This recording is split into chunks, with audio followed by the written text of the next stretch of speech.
যে সার্ভেটা করেছিলাম, আমরা অনলাইনে যে সার্ভেটা করেছিলাম সেটার কিছু স্ট্যাটিস্টিক্স আমরা দেখাই এখানে। তো আমাদের ওই অনলাইন সার্ভেটাতে গুগল ফর্মে বিভিন্ন প্ল্যাটফর্ম থেকে অনেকেই অংশগ্রহণ করেছেন। সেখানে ছাত্র, চাকরিজীবী, পিএইচডি স্টুডেন্ট, বাংলাদেশের ভেতরে বাইরের সবাই অংশগ্রহণ করেছেন। বিভিন্ন সেক্টরের লোকজন অংশগ্রহণ করেছেন, পিডিবি, ডেস্কো, পিডাব্লিউডি থেকে শুরু করে বিভিন্ন সংস্থার লোকজন এখানে অংশগ্রহণ করেছেন। তো আমরা প্রশ্ন করেছিলাম যে বাংলাদেশ সিভিল সার্ভিসে বিদ্যমান ক্যাডার, নন ক্যাডার ও গ্যাজেট বহির্ভূত এই শ্রেণী বিভাজনটা কি আপনি যৌক্তিক বলে মনে করেন কিনা। তো এইখানে আমাদের যারা অংশগ্রহণ করেছেন তাদের মধ্যে প্রায় 70% মানুষই মনে করেন যে না, এটা যৌক্তিক না, এই শ্রেণী বিভাজনটা। তো এর মধ্যে অনেকেই তাদের প্রস্তাবনা দিয়েছেন। আমরা বলেছিলাম যে আগের প্রশ্নের উত্তর যদি না হয় তাহলে বিকল্প প্রস্তাবনা কি। তো এখানে অনেকে অনেক ধরনের কমেন্ট করেছেন। সবার আসলে আহ, মতামতই অত্যন্ত গুরুত্বপূর্ণ ছিল, কিন্তু সবারটা যেহেতু এখানে দেখানো সম্ভব না, এর মধ্যে একজন মতামতটা আমরা এখানে দেখাচ্ছি। একজনের মতামত, উনি বলতেছেন যে প্রথমত ক্ষমতার বিকেন্দ্রীকরণ জরুরি। বিশেষজ্ঞদের যেমন প্রকৌশলী, চিকিৎসক, কৃষিবিদ তাদের নিজ নিজ খাতে দায়িত্ব দেওয়া ছাড়া কার্যকর উন্নয়ন সম্ভব নয়। দ্বিতীয়ত স্বচ্ছতা ও জবাবদিহিতা নিশ্চিত করতে হবে। প্রকল্প পরিকল্পনা থেকে বাস্তবায়ন পর্যন্ত লাল ফিতার দৌরত্ব বন্ধ করে স্বচ্ছ প্রক্রিয়া দরকার। তৃতীয়ত প্রযুক্তি নির্ভর প্রশাসন গড়ে তুলতে হবে। ডিজিটাল পদ্ধতির মাধ্যমে প্রশাসনিক জটিলতা দূর করবে এবং খরচ কমাবে। চতুর্থত প্রতিটি মন্ত্রণালয়ে সংশ্লিষ্ট খাতের বিশেষজ্ঞদের মতামত বাধ্যতামূলক গ্রহণ করা উচিত। প্রশাসন ক্যাডার শুধুমাত্র সমন্বয়ের দায়িত্বে থাকুক, তবে নীতিগত সিদ্ধান্ত বিশেষজ্ঞদের মাধ্যমে নেওয়া হোক। শেষত নিয়োগ প্রক্রিয়া সংস্কার প্রয়োজন। আলাদা পরীক্ষার মাধ্যমে বিশেষিত খাতের জন্য দক্ষ জনবল নিয়োগ দিতে হবে। রাষ্ট্রের কাঠামোতে প্রকৌশলীদের ভূমিকা নিশ্চিত না করা গেলে টেকসই উন্নয়ন সম্ভব নয়। দায়িত্ব ভাগাভাগির মাধ্যমে একটি কার্যকর কাঠামো গড়ে তোলা এখন সময়ের দাবি। ভাই খুব চমৎকার একটি প্রস্তাবনা দিয়েছেন। তো আমরা এরপরে যে প্রশ্নটা করেছিলাম, আপনি কি মনে করেন বাংলাদেশ সিভিল সার্ভিসে বর্তমানে প্রকৌশল ক্যাডার পর্যাপ্ত রয়েছে? এখানে 90% মানুষই মনে করে যে পর্যাপ্ত নেই, এবং এটা যেটা সত্য সেটাই মানে এখানে ফুটে উঠেছে। এরপর বাংলাদেশে মোট মন্ত্রণালয় সংখ্যা 43টি ও বাংলাদেশ সিভিল সার্ভিসে বর্তমান 26টি ক্যাডার পদ রয়েছে। বিদ্যমান কাঠামো বিবেচনায় শুধুমাত্র ক্যাডার পদ থেকেই উপসচিব পদে অংশগ্রহণ করা উচিত হবে বলে আপনি মনে করেন কিনা। তো 80% মানুষই মনে করেন যে শুধুমাত্র ক্যাডার পদের, ক্যাডার ভিত্তিক উপসচিব পদে অংশগ্রহণ করলেই বৈষম্য নিরসন হবে। এটাও 80% মানুষই মনে করেন না। তারপর মন্ত্রণালয়ে উপসচিব পদে পদোন্নতির ক্ষেত্রে প্রশাসন ক্যাডারের কর্মকর্তাদের জন্য 75% ও অন্যান্য ক্যাডারের জন্য 25% শতাংশ কোটা বরাদ্দ থাকে বর্তমান কাঠামোতে। এই পদ্ধতি সঠিক বলে আপনি মনে করেন কিনা। এখানে 94% মানুষই মনে করে যে এই পদ্ধতি সঠিক নয়। তারপর মন্ত্রণালয়গুলোকে পেশাভিত্তিকভাবে গঠন করার প্রয়োজনীয়তা আছে কিনা, মানে আছে বলে আপনি মনে করেন কিনা। এখানে দেখতেই পাচ্ছি আমরা প্রায় 93% মানুষই মনে করে যে এটা প্রয়োজন।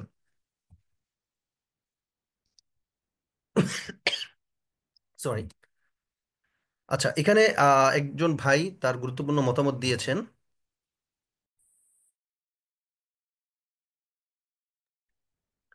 আম, তিনি যেটা বলতেছেন যে ডিসি পদের জন্য প্রশাসন ক্যাডারদের মারামারি বা উপসচিব পদের জন্য প্রশাসন বনাম অন্যান্য 25টি ক্যাডার মুখোমুখি অবস্থানে পৌঁছে যাওয়াটা নির্দেশ করে যে উপসচিব পদে অতিরিক্ত প্রশাসনিক আর্থিক সুবিধা রয়েছে, যেমন গাড়ির লোন, রক্ষণাবেক্ষণ ভাতা ইত্যাদি। সুযোগ সুবিধা হোমোজেনাস করার লক্ষ্যে আমি উপসচিবের সমান সুযোগ সমস্ত গ্রেড 5 অফিসারদেরকেই দিতে হবে। সে সিভিল সার্জন, নির্বাহী প্রকৌশলী বা জেলা খাদ্য অফিসার যাই হোক না কেন। তদুপরি অন্য ক্যাডারদের মন্ত্রণালয়ে প্রবেশাধিকার ও যোগাযোগ থাকলে ক্যাডার বৈষম্য হ্রাস পাবে। বর্তমানে 25টি ক্যাডারের নিয়ন্ত্রণকর্তা হলো প্রশাসন ক্যাডারগণ। প্রশাসন ক্যাডার, এটা তো কনফ্লিক্ট অফ ইন্টারেস্ট। সকল ক্যাডারের সদস্যদের অংশগ্রহণে একটি যুগোপযোগী বা ডাইনামিক ও ভ্রাতৃত্বপূর্ণ প্রশাসন গড়ে তোলা দরকার। এখন প্রশাসন ক্যাডাররা সমাজের অন্যদেরকে যেমন হেয় হেয় করে থাকে, তেমনি আদার্স ক্যাডারদেরকেও ছোট মনে করে থাকে। কারণ অর্থ বিভাগ তার জনপ্রশাসন তার, পরিকল্পনা কমিশনও তার। এভাবেই একটি ক্যাডারের কাছে, সরি, এভাবেই একটি ক্যাডারের কাছে সরকার জিম্মি থাকায় অন্য ক্যাডারের সার্ভিসে কাজ করা মেধাবী টেকনিক্যাল লোকদের মাঝে একটি অদৃশ্য স্তর হিসেবে দাঁড়িয়ে থাকে একজন সচিব। ফলে সংশ্লিষ্ট মন্ত্রণালয়ের ক্যাডারগণও মন্ত্রী বা উপদেষ্টার সাথে সরাসরি কথা বলতে পারেন না। এভাবে রাষ্ট্রীয় প্রকৃত চিত্রটা বর্তমানে একটি প্রচলিত ক্যাডার থেকে আসা কর্মকর্তারা তুলে ধরেন না। এমনকি তারা 75-25 অনুপাতের উপসচিব পদকেও 100% দখল করতে চাচ্ছে। তো এই বৈষম্যটাই উনি তুলে ধরেছেন। আচ্ছা, এরপরে আমাদের যে প্রশ্ন ছিল, আমলা হিসাবে প্রকৌশলীদের অংশগ্রহণের সুযোগ দেওয়া উচিত বলে আপনি মনে করেন কিনা। তো 98% মানুষই মনে করেন যে প্রকৌশলীদের আমলাতন্ত্রে যুক্ত হওয়া উচিত। তারপর যে আমাদের লাস্ট প্রশ্নটা, যে উপসচিব পদের পরীক্ষায় একটি নির্দিষ্ট অনুপাতে খাত সংশ্লিষ্ট ও নির্দিষ্ট সময়ের অভিজ্ঞতা সম্পন্ন বেসরকারি প্রতিষ্ঠানে চাকরিরত বা প্রবাসী ব্যক্তিবর্গকেও সুযোগ দেওয়া যৌক্তিক বলে আপনি মনে করেন কিনা। এখানে প্রায় 75% মানুষই মনে করে যেটি যৌক্তিক। আর এতে আমলাতন্ত্রের সেবার মান উন্নত হবে কিনা, 75% মানুষ মনে করে জি, এটা উন্নত হবে। সকলকে ধন্যবাদ এতক্ষণ ধরে প্রেজেন্টেশনটা উপভোগ করার জন্য।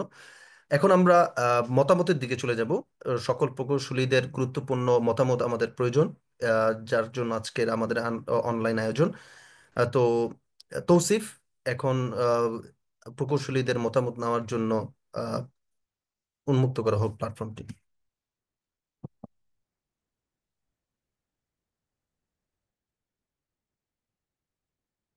জি, ধন্যবাদ তানভীর ভাইকে। আসলে তানভীর ভাই যে মতামতগুলা বা প্রস্তাবনাগুলো তুলে ধরেছেন সেগুলো অ্যাকচুয়ালি আমাদেরই প্রস্তাবনা, এবং আমরা গুগল ফর্মে দিয়েছিলাম, সেটাই ভাই তুলে ধরেছেন। এবং আমরা সবসময় ফিল করি যে আমরা ইঞ্জিনিয়াররা যারা আছে তারা বঞ্চিত হচ্ছি, কিন্তু এমন কোনো প্ল্যাটফর্ম নেই যেখানে আসলে আমাদের সকল ইঞ্জিনিয়ারদের এই বঞ্চনার কথাগুলো বলা হয়। তো আমরা বৈষম্য বিরোধী প্রকৌশলী পরিষদ সেই জায়গা থেকে আপনাদের সবার মতামতগুলো তুলে ধরার চেষ্টা করছি। যেটা আমরা প্রেজেন্টেশনে যেটা দেখেছি সেটাও হচ্ছে আপনাদেরই মতামত। তারও উপরন্তু আমরা চাচ্ছি যে আজকের মিটিং এ যারা জয়েন করেছেন তাদের কাছ থেকে শুনতে আসলে তাদের চিন্তা ভাবনা কি জনপ্রশাসন সংস্কার এই বিষয়ে। আমরা আমাদের এখানে সম্মানিত প্রকৌশলী যারা যুক্ত রয়েছেন তাদের মতামত শুনতে যাচ্ছি। আমাদের পরবর্তী সেশন সকলের আমাদের প্রকৌশলীগণের কাছ থেকে পরামর্শ শোনা এবং প্রস্তাবনা শোনা। আমি এই সেশন পরিচালনা করার জন্য অনুরোধ করছি আমাদের বৈষম্য বিরোধী প্রকৌশলী পরিষদের অন্যতম সমন্বয়ক মাহমুদুর রহমান ভাইকে। জি, ধন্যবাদ। জি, আমরা এই এই সেশনটি মূলত আপনাদেরকে সাথে নিয়ে বা সামনে নিয়ে করতে চাই। আমরা আপনাদের কাছে অলরেডি আমরা জেনেছি এবং আরো জানতে চাই। আমি একটা ছোট্ট স্লাইড আপনাদের সাথে শেয়ার করি।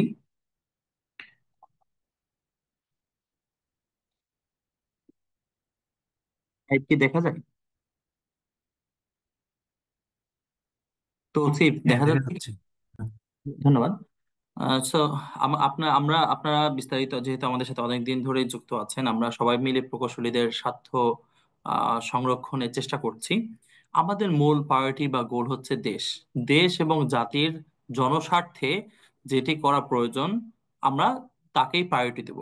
আমাদের নতুন বাংলাদেশ আগস্ট বা আপনার 26-36 জুলাইয়ের পরবর্তী যে বাংলাদেশ, এটা যেমন বৈষম্যহীন হবে, তেমন হচ্ছে দেশের নাগরিকেরা দেশের জন্য কাজ করবে এবং তারাও সেই অনুসারে রিওয়ার্ডেড হবে।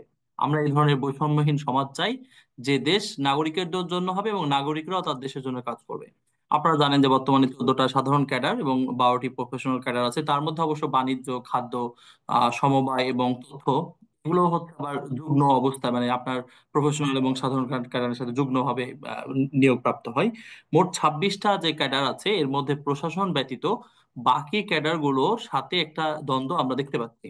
এর সূচনা আপনার হয়েছে আমাদের গেজেট একটা গত 3 অক্টোবরে 3 মাসের টাইম দিয়ে জনাব আব্দুল মুঈদ চৌধুরী ওনাকে চেয়ারম্যান করে, এবং সেই কমিটিতে মোখলেসুর রহমান যিনি সিনিয়র সচিব এখন বর্তমানে জনপ্রশাসন মন্ত্রণালয়, তাকে সদস্য সচিব করে মূলত হচ্ছে একটি কমিশন গঠন করা হয়, যারা 3 মাসের মধ্যে বা 90 দিনের মধ্যে, যেটি হচ্ছে আগামী 3 জানুয়ারি শেষ হবে, তারা এর মধ্যে তারা হচ্ছে একটি প্রতিবেদন পেশ করবেন। যেই প্রতিবেদনটা মাননীয় প্রধান উপদেষ্টার কাছে তারা হস্তান্তর করবেন, এবং সে আলোকে তারা 31 তারিখে এটি জমা দেওয়ার কথা। এবং বাকি বিষয়গুলো আপনারা জানেন। এর ভিত্তিতে গত 24/12/24 তারা সাংবাদিকদের সাথে মতবিনিময় করেন এবং প্রস্তাবিত খসড়ার কিছু অংশ পেশ করেন। তারা যে অংশগুলো পেশ করেছেন তার মৌলিক বিষয় হচ্ছে পরীক্ষার মাধ্যমে জনপ্রশাসনে উপসচিব পদে নিয়োগ হবে। উপসচিব লেভেলে পরীক্ষা হবে এবং সেখানে সবাইকে পরীক্ষা দিতে পারবে, সকল ক্যাডার। দ্বিতীয়ত হচ্ছে উপসচিব থেকে পদোন্নতির ক্ষেত্রে আগে 75-25-এর যে বরাদ্দ ছিল এখন 50-50 হবে। আপনারা সবাই মনে হয় জানেন যে এই বিষয়টা নিয়ে মূলত আমাদের অনেক কথাবার্তা শুরু হয়েছে। তৃতীয় ক্ষেত্রে যে সকল ক্ষেত্রে পুলিশ ভেরিফিকেশন তুলে দেওয়া হবে। কারণ কারণ পুলিশ ভেরিফিকেশনের জন্য স্বৈরাচার অনেকগুলো ক্ষেত্রেই বৈধ প্রার্থীকে কিন্তু বাতিল করেছে। চতুর্থ হচ্ছে জুডিশিয়াল সার্ভিস যেমন আলাদা হয়েছে 2007 সালে। 2008 সালে আমরা দেখেছি মানে তথ্য প্রযুক্তি কে হচ্ছে বাদ দেওয়া হয়েছে। এর আগে ইকোনমিক ক্যাডার কে হচ্ছে 2019 সালে একত্রিত করা হয়েছে। তো সুতরাং এই একইভাবে উল্লেখ করে তারা বলেছেন যে শিক্ষা এবং স্বাস্থ্য ক্যাডারকে আলাদা করা হবে।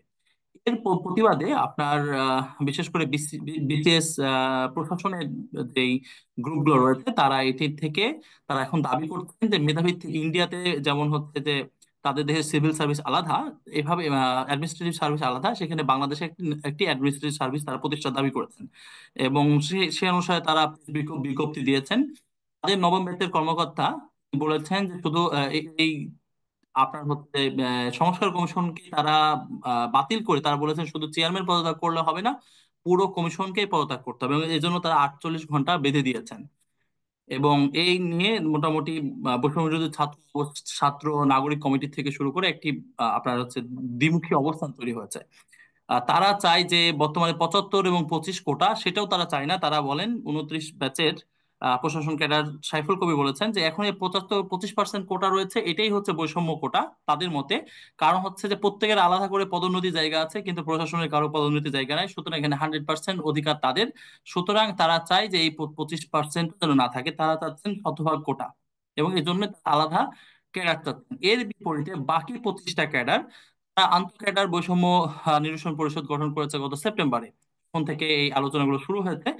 তাদের প্রশ্ন হচ্ছে যে এই যে 50-50 সেটাও তারা চাচ্ছেন না। তারা চাচ্ছেন যে পুরোপুরি 100%ই হচ্ছে মেধার ভিত্তিতে হতে হবে। এই জন্য তারাও বরঞ্চ হচ্ছে সংস্কার কমিশনের প্রতিবাদ করছেন, এবং একই সাথে শিক্ষা এবং স্বাস্থ্যকে আলাদা করার জন্য তারা প্রতিবাদ করছেন। অর্থাৎ মানে বলতে গেলে যে আমাদের প্রশাসন সংস্কার কমিশন তারা যে প্রস্তাব করেছে 50-50, তার বিপরীতে দুজনই অবস্থান নিয়েছে। 25 তারা জনপ্রশাসন বা প্রশাসনেরা চাচ্ছে যে এটা 0-100 হবে, এবং এখানে আপনার হচ্ছে বাকি 25টা ক্যাডার তারা চাচ্ছেন যে এটা পুরোটাই পরীক্ষার উপর ভিত্তি করে হবে। আর তারা চাচ্ছেন যে এটা উপসচিব বরাবর পদে সকল কোটার অবসান হোক। তো এখানে আপনাদের কিছু বিষয় একটু তথ্য দিয়ে আমরা একটু শুরু করতে চাচ্ছি। বর্তমানে যে অবস্থা, সচিব এবং সিনিয়র সচিবদের মধ্যে 95%ই প্রশাসন ক্যাডারের। কারণ এই নিয়োগ পদায়ন থেকে শুরু করে সবকিছুই যেহেতু জনপ্রশাসন নির্ধারণ করে, ফলে যেখানে 25% কোটার কথা বলা আছে সেক্ষেত্রেও কিন্তু শেষ পর্যন্ত সচিব এবং সিনিয়র সচিবের বর্তমান 95%ই কিন্তু প্রশাসন ক্যাডার থেকে। এখানে 58টা আপনার হচ্ছে বিভাগের আপনার, এবং শুধুমাত্র তাই না, বর্তমান সরকারের আমলে যে 6জন আপনার সিনিয়র সচিব হিসেবে নিয়োগ পেয়েছেন তারাও হচ্ছে 6জনই প্রশাসন ক্যাডারের। এমনকি এই সংস্কার কমিশনের যারা নিয়োগ পেয়েছেন 8জনের মধ্যে 6জনই প্রশাসন ক্যাডারের। মানে প্রত্যেকটা জায়গায় কিন্তু প্রশাসন ক্যাডারই বলঞ্চ হচ্ছে আপনার এখন পর্যন্ত হচ্ছে তাদের তারাই হচ্ছে প্রত্যেকটা জায়গায় কিন্তু বেশি। শুধু তাই না, যত জায়গায় দেখবেন যে আপনারা যদি দুদক যেমন স্বাধীন, এই স্বাধীন দুদকেও স্বাধীনভাবে নিয়োগ হলেও গত 8টা নিয়োগের মধ্যে 6টাই হচ্ছে প্রশাসন ক্যাডারের। একটা ছিল সাবেক বিচারপতি, একজন ছিলেন সেনাবাহিনীর প্রধান। তো সুতরাং সকল ক্ষেত্রেই আমরা, যদিও এটাকে আমরা স্বাধীন দুদক বলতেছি, সেক্ষেত্রেও কিন্তু হচ্ছে তাদের এই নিয়োগটাও কিন্তু হচ্ছে এটা তারা নিয়ন্ত্রণ করতে পারছে। তো ক্যাডারদের এই যে পাল্টাপাল্টি কর্মসূচিটা মূলত হচ্ছে আপনার খালেদা জিয়ার সাবেক এপিএস ছিলেন, তিনি এবিএস আব্দুল সাত্তার, তিনি এটার সভাপতি। এটা আপনাদের জানানোর জন্য আহ, আমরা বলতেছি। আমরা প্রশাসন ক্যাডারদের অধ্যক্ষ আমরা আম, জুলাই আন্দোলন চলাকালীন সময় দেখেছি, এরপরে দেখেছি আমরা নির্বাহী ম্যাজিস্ট্রেট যিনি সরকারকে সাংবিধানিকভাবে ভিত্তিহীন বলেছেন, এরপরেও কিন্তু আমরা কোনো ধরনের প্রতিবাদ কিন্তু এই সমস্ত অ্যাডমিনিস্ট্রেটিভ সার্ভিসের পক্ষ থেকে আমরা দেখি নাই। কিন্তু পূর্বের সময় যে কোনো চুন থেকে পান পান খসলেও তারা হাসিনার পক্ষে দাঁড়িয়ে যেতেন বা স্বৈরাচারের পক্ষে দাঁড়িয়ে যেতেন, এই বিষয়গুলো আমরা দেখেছি। বর্তমানে এই ইস্যুটা নিয়েও কিন্তু বেশ কয়েকজন প্রশাসনের যারা নতুন লোগো, তাদের আপনার 26 তারিখ থেকে নতুন লোগো, অ্যাডমিনিস্ট্রেটিভ সার্ভিসের নতুন লোগো হচ্ছে, আর তারা অলরেডি কিন্তু হচ্ছে তাদের প্রোফাইলে দিচ্ছেন এবং তারা আলাদা অ্যাডমিনিস্ট্রেটিভ সার্ভিস চাচ্ছেন, এবং তারা বলছেন যে এই ব্যাপারে সরকারকে বাধ্য করার মতো ক্ষমতা তাদের আছে। এবং তারা 26 তারিখ থেকে মূলত হচ্ছে বেশ কিছু অধ্যুত্বপূর্ণ কথাবার্তাও কিন্তু বলেছেন, যেটা আপনারা লক্ষ্য করেছেন। আর বিবিসি বাংলার একটা নিউজ, সেটা হচ্ছে মাথাভারী প্রশাসন বলতে বলা হচ্ছে যে এত বেশি সুপারনিউমারি পদ এবং ক্রিয়েট করে পদোন্নতি দেওয়া হয়েছে যে প্রশাসনের যে পিরামিড ছিল, এটা পিরামিড থেকে বর্গাকার হয়ে গেছে, মানে চারকোনা বা আয়তাকার হয়ে গেছে। এখানে কিছু আবার হচ্ছে, আমরা যদি দুর্নীতির ক্ষেত্রে, যেখানে আপনার দুদকে দুর্নীতির ক্ষেত্রে আপনার হচ্ছে যে তারাই হচ্ছে গত 6 বারে 8 বারে 6 বার তাদের থেকেই মহাপরিচালক হয়েছে, এরপরেও যদি দেখেন প্রশাসনের 38 জনের ব্যাপারে মামলা হয়েছে, চিকিৎসক 30 জন, বাকি 6 জন অন্য থেকে। এখানে চিকিৎসকের সংখ্যা কিন্তু অনেক বেশি, সুতরাং হচ্ছে সংখ্যার অনুপাতেও কিন্তু এই সংখ্যাটা অনেক বেশি ছিল। গত সরকারের আমলেও আমরা দেখেছি যে বেশ কিছু প্রশাসন হিসাবে শেখ হাসিনার বিশ্বস্ত প্রশাসন লীগ তৈরি হয়েছে, যারা কিন্তু বিভিন্নভাবে সরাসরি ভাবে কিন্তু সরকারকে আগের স্বৈরাচার সরকারকে সহযোগিতা করেছেন। আমরা ছোট্ট একটা ঘটনা দিয়ে আমাদের আপনাদের কাছে চলে যেতে চাই। গত 3 আগস্ট হচ্ছে শিক্ষা, আপনার হচ্ছে মন্ত্রীর বাসায় হামলা হয়। সেই প্রতিবাদে আপনার হচ্ছে একটা বিক্ষোভ করেন হচ্ছে শিক্ষা মন্ত্রণালয়ের কর্মকর্তা, তার মধ্যে বিসিএস ক্যাডার গুলো জন্য উল্লেখ আছে, ছাত্রলীগের নেতারা, এবং সেইখানে তাদের স্লোগান যেরকম ছিল আপনারা মনে হয় লক্ষ্য করেছেন। আমরা এই কারণে এটি উল্লেখ করে দিতে চাই, আমাদের বর্তমানে আমাদেরকে যে কাজটি আমাদের প্রয়োজন, সেটি হচ্ছে দেশ এবং জনগণের স্বার্থকে অগ্রাধিকার দেওয়া, ক্ষমতা এবং সুবিধার ভারসাম্য তৈরি করা, বৈষম্যহীনতা তৈরি করা। এই সরকার যেন, এই প্রশাসন যন্ত্র যেন দেশের জন্য হয়, এই ক্যাডার টোটালটাই যেন হচ্ছে দেশের জন্য, মানুষের জন্য হয়, এই চেষ্টাটাই কিন্তু আমাদের এখান থেকে করার চেষ্টা। আমরা যে প্রস্তাবনা আপনাদের সামনে পেশ করেছি, আপনাদের মতামত এখন আমরা নিব, এবং একই সাথে হচ্ছে এই মতামতের উপর ভিত্তি করে হয়তো আগামী 2 দিনের মধ্যে আমরা সংবাদ সম্মেলন করব আইবি অথবা প্রেস ক্লাবে, সবাইকে আমন্ত্রণ জানাচ্ছি। এবং একই সাথে আমরা সংস্কার কমিশনের কাছে গিয়েও আমাদের কথাগুলো বলবো। আমাদের কথাগুলো কি যদি আমরা না বলি, হ্যাঁ, কোথাও কিন্তু ফ্রি সাপার বলে কিছু নেই, সুতরাং আমাদের কথাগুলোকে আমাদেরকে বলতে হবে। একটু চুল থেকে পান করলে যেমন তারা একসাথে দাঁড় হয়ে গেছেন, সরকারকে অচল করার মতো ঘোষণা করেছেন, সচিবালয়ের মতো জায়গায় আগুন ধরানোর মতো ঘটনা ঘটেছে, সেই জায়গা থেকে আমরা প্রকৌশলীরা যদি ঐক্যবদ্ধ না হই, তাহলে হচ্ছে, বা আমরা বিচ্ছিন্ন থাকি, সংখ্যা আমরা যাই হোক না হই না কেন, এইটা হচ্ছে বরঞ্চ হচ্ছে দেশের নীতি নির্ধারণীতে আমাদের অবস্থানটা কিন্তু শক্তিশালী হবে না। আমরা এই পর্যায়ে আপনাদের কাছে পরামর্শ নিব। আমি আনমিউট করার সুযোগ আপনাদেরকে করে দিচ্ছি। আমরা একজন একজন করে নিব। অনেক সম্মানিত মানুষ এখানে যুক্ত হয়েছেন, অনেক সরকারি কর্মকর্তা যুক্ত হয়েছেন, নাগরিক কমিটির 2 জন আমাদের এখানে যুক্ত আছে, আমাদের প্রকৌশল পরিষদ থেকেও নাগরিক কমিটিতে আমরা একসাথে কাজ করছি। সুতরাং হচ্ছে আমরা অনেকেই আছেন, অনেকের কাছে আমরা হয়তো বা শুনতে পারবো কিনা। আমরা আপনাদের কাছে একটু অনুরোধ করবো, যারা একটু বলবেন দয়া করে হ্যান্ড রেজ করবেন, আমরা সেই অনুপাতে আপনাদের বলার জন্য আমরা সুযোগ করে দিতে চাই। প্রথমে একটু পরিচয় বলে আমরা বলবেন, এবং আমরা অবশ্যই এটা নোট রাখবো, এবং হচ্ছে এটাকে আমরা সামনে কিভাবে ফর্মুলেট করতে সে চেষ্টা করব। জনাব আনিসুর রহমান হ্যান্ড রেজ করেছেন, আপনাকে বলার জন্য বিনীত অনুরোধ করছি। জি, ধন্যবাদ। আসসালামু আলাইকুম। আমাকে কি শুনতে পাচ্ছেন? জি, ওয়ালাইকুম আসসালাম। জি, আমরা শুনতে পাচ্ছি। জি, আমি আনিসুর রহমান। আমি আইসিটি ডিভিশনের আন্ডারে ডিপার্টমেন্ট অফ আইসিটি তে প্রোগ্রামার পদে কাজ করছি, কর্মরত আছি আর কি।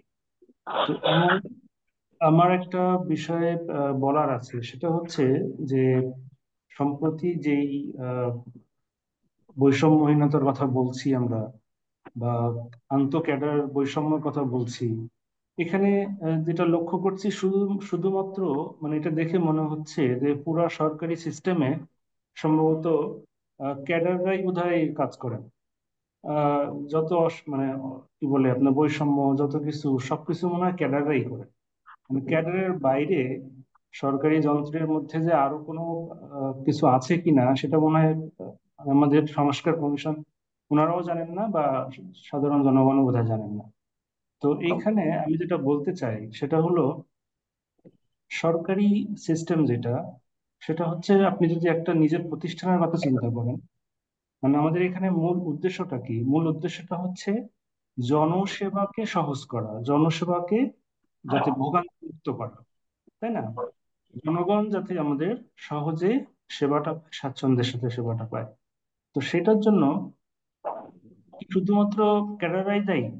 মানে শুধুমাত্র ক্যাডাররাই কি এই কাজ করে থাকেন, নাকি পুরা সিস্টেমটাই এই কাজ করে থাকেন? তো এইখানে আমার একটা আপত্তি যে এটা শুধু ক্যাডার হওয়ার কথা না। এবং এইটা আমরা যে বৈষম্য কথা বলছি, যে আমরা প্রকৌশলী যারা মানে আহ, বৈষম্য শিকার হচ্ছি, এটা আসলে মানে রাষ্ট্রকে বৈষম্যের মুখে ঠেলে দেওয়া হচ্ছে, মানে রাষ্ট্রকে এখানে বঞ্চিত করা হচ্ছে। বিশেষ করে আমাদের সাধারণ মানে নাগরিক যারা, তাদেরকে এখানে বঞ্চিত করা হচ্ছে তাদের কাঙ্ক্ষিত যে পাওনা সেখান থেকে।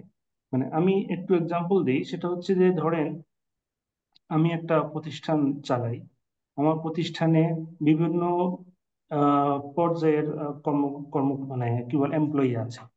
তো আমি যদি দেখি যে একজন দুইজন এমপ্লয়ি তারা খুব ভালো বেনিফিট পাচ্ছেন, তো তাদের মধ্যে একটা কর্ম উদ্দীপনা, কর্মচঞ্চলতা কিন্তু থাকে। তাদের সামনে একটা গোল থাকে যে ঠিক আছে, আমার এখানে আরো একটু বেশি পারফর্ম করতে হবে। মানে যদি খুব ফেয়ার ধরি, যে ফেয়ার সবকিছু হয়, মেধাভিত্তিক হয়, সেক্ষেত্রেও কিন্তু দেখবেন যে যাদের সামনে অপশনস আছে, সুযোগ আছে, তারা চেষ্টা করবে সেখানে পৌঁছানো। সেজন্য তারা কিছু পরিশ্রম করবে, পারফর্ম করার চেষ্টা করবে। কিন্তু যাদের সামনে এমন কোনো অপশনই নাই, তারা আসলে কি চেষ্টা করবে? আমাদের এই ক্যাডার শ্রেণীর বাইরে যেই একটা বিশাল পরিমাণ কিন্তু আমাদের সরকারি কর্মকর্তা কর্মচারী আছেন, তো তারাও যদি সমান হারে তাদের পারফরমেন্সটা না করেন, তাদের কাজে যদি তারা সেই ইনভলভমেন্ট না হন, তাহলে কিন্তু সামগ্রিকভাবে সরকারি যন্ত্র যেটা, সেটার গতি পাবে না। এবং এটার সুফল আমাদের সাধারণ জনগণ আহ আমার মনে হয় পাবে না। সেই জন্য আমার পরামর্শ হচ্ছে যে আমাদের এইখানটাতে ফোকাস করা উচিত, যে সরকারি যত মানে সিস্টেমে যত কর্মকর্তা কর্মচারী আছে, সেটা আমার 20তম গ্রেড থেকে শুরু করে মানে গ্রেড 1 পর্যন্ত সবাই যাতে তার সামনের যাওয়ার যে অনুপ্রেরণা, সেটা তারা পায়।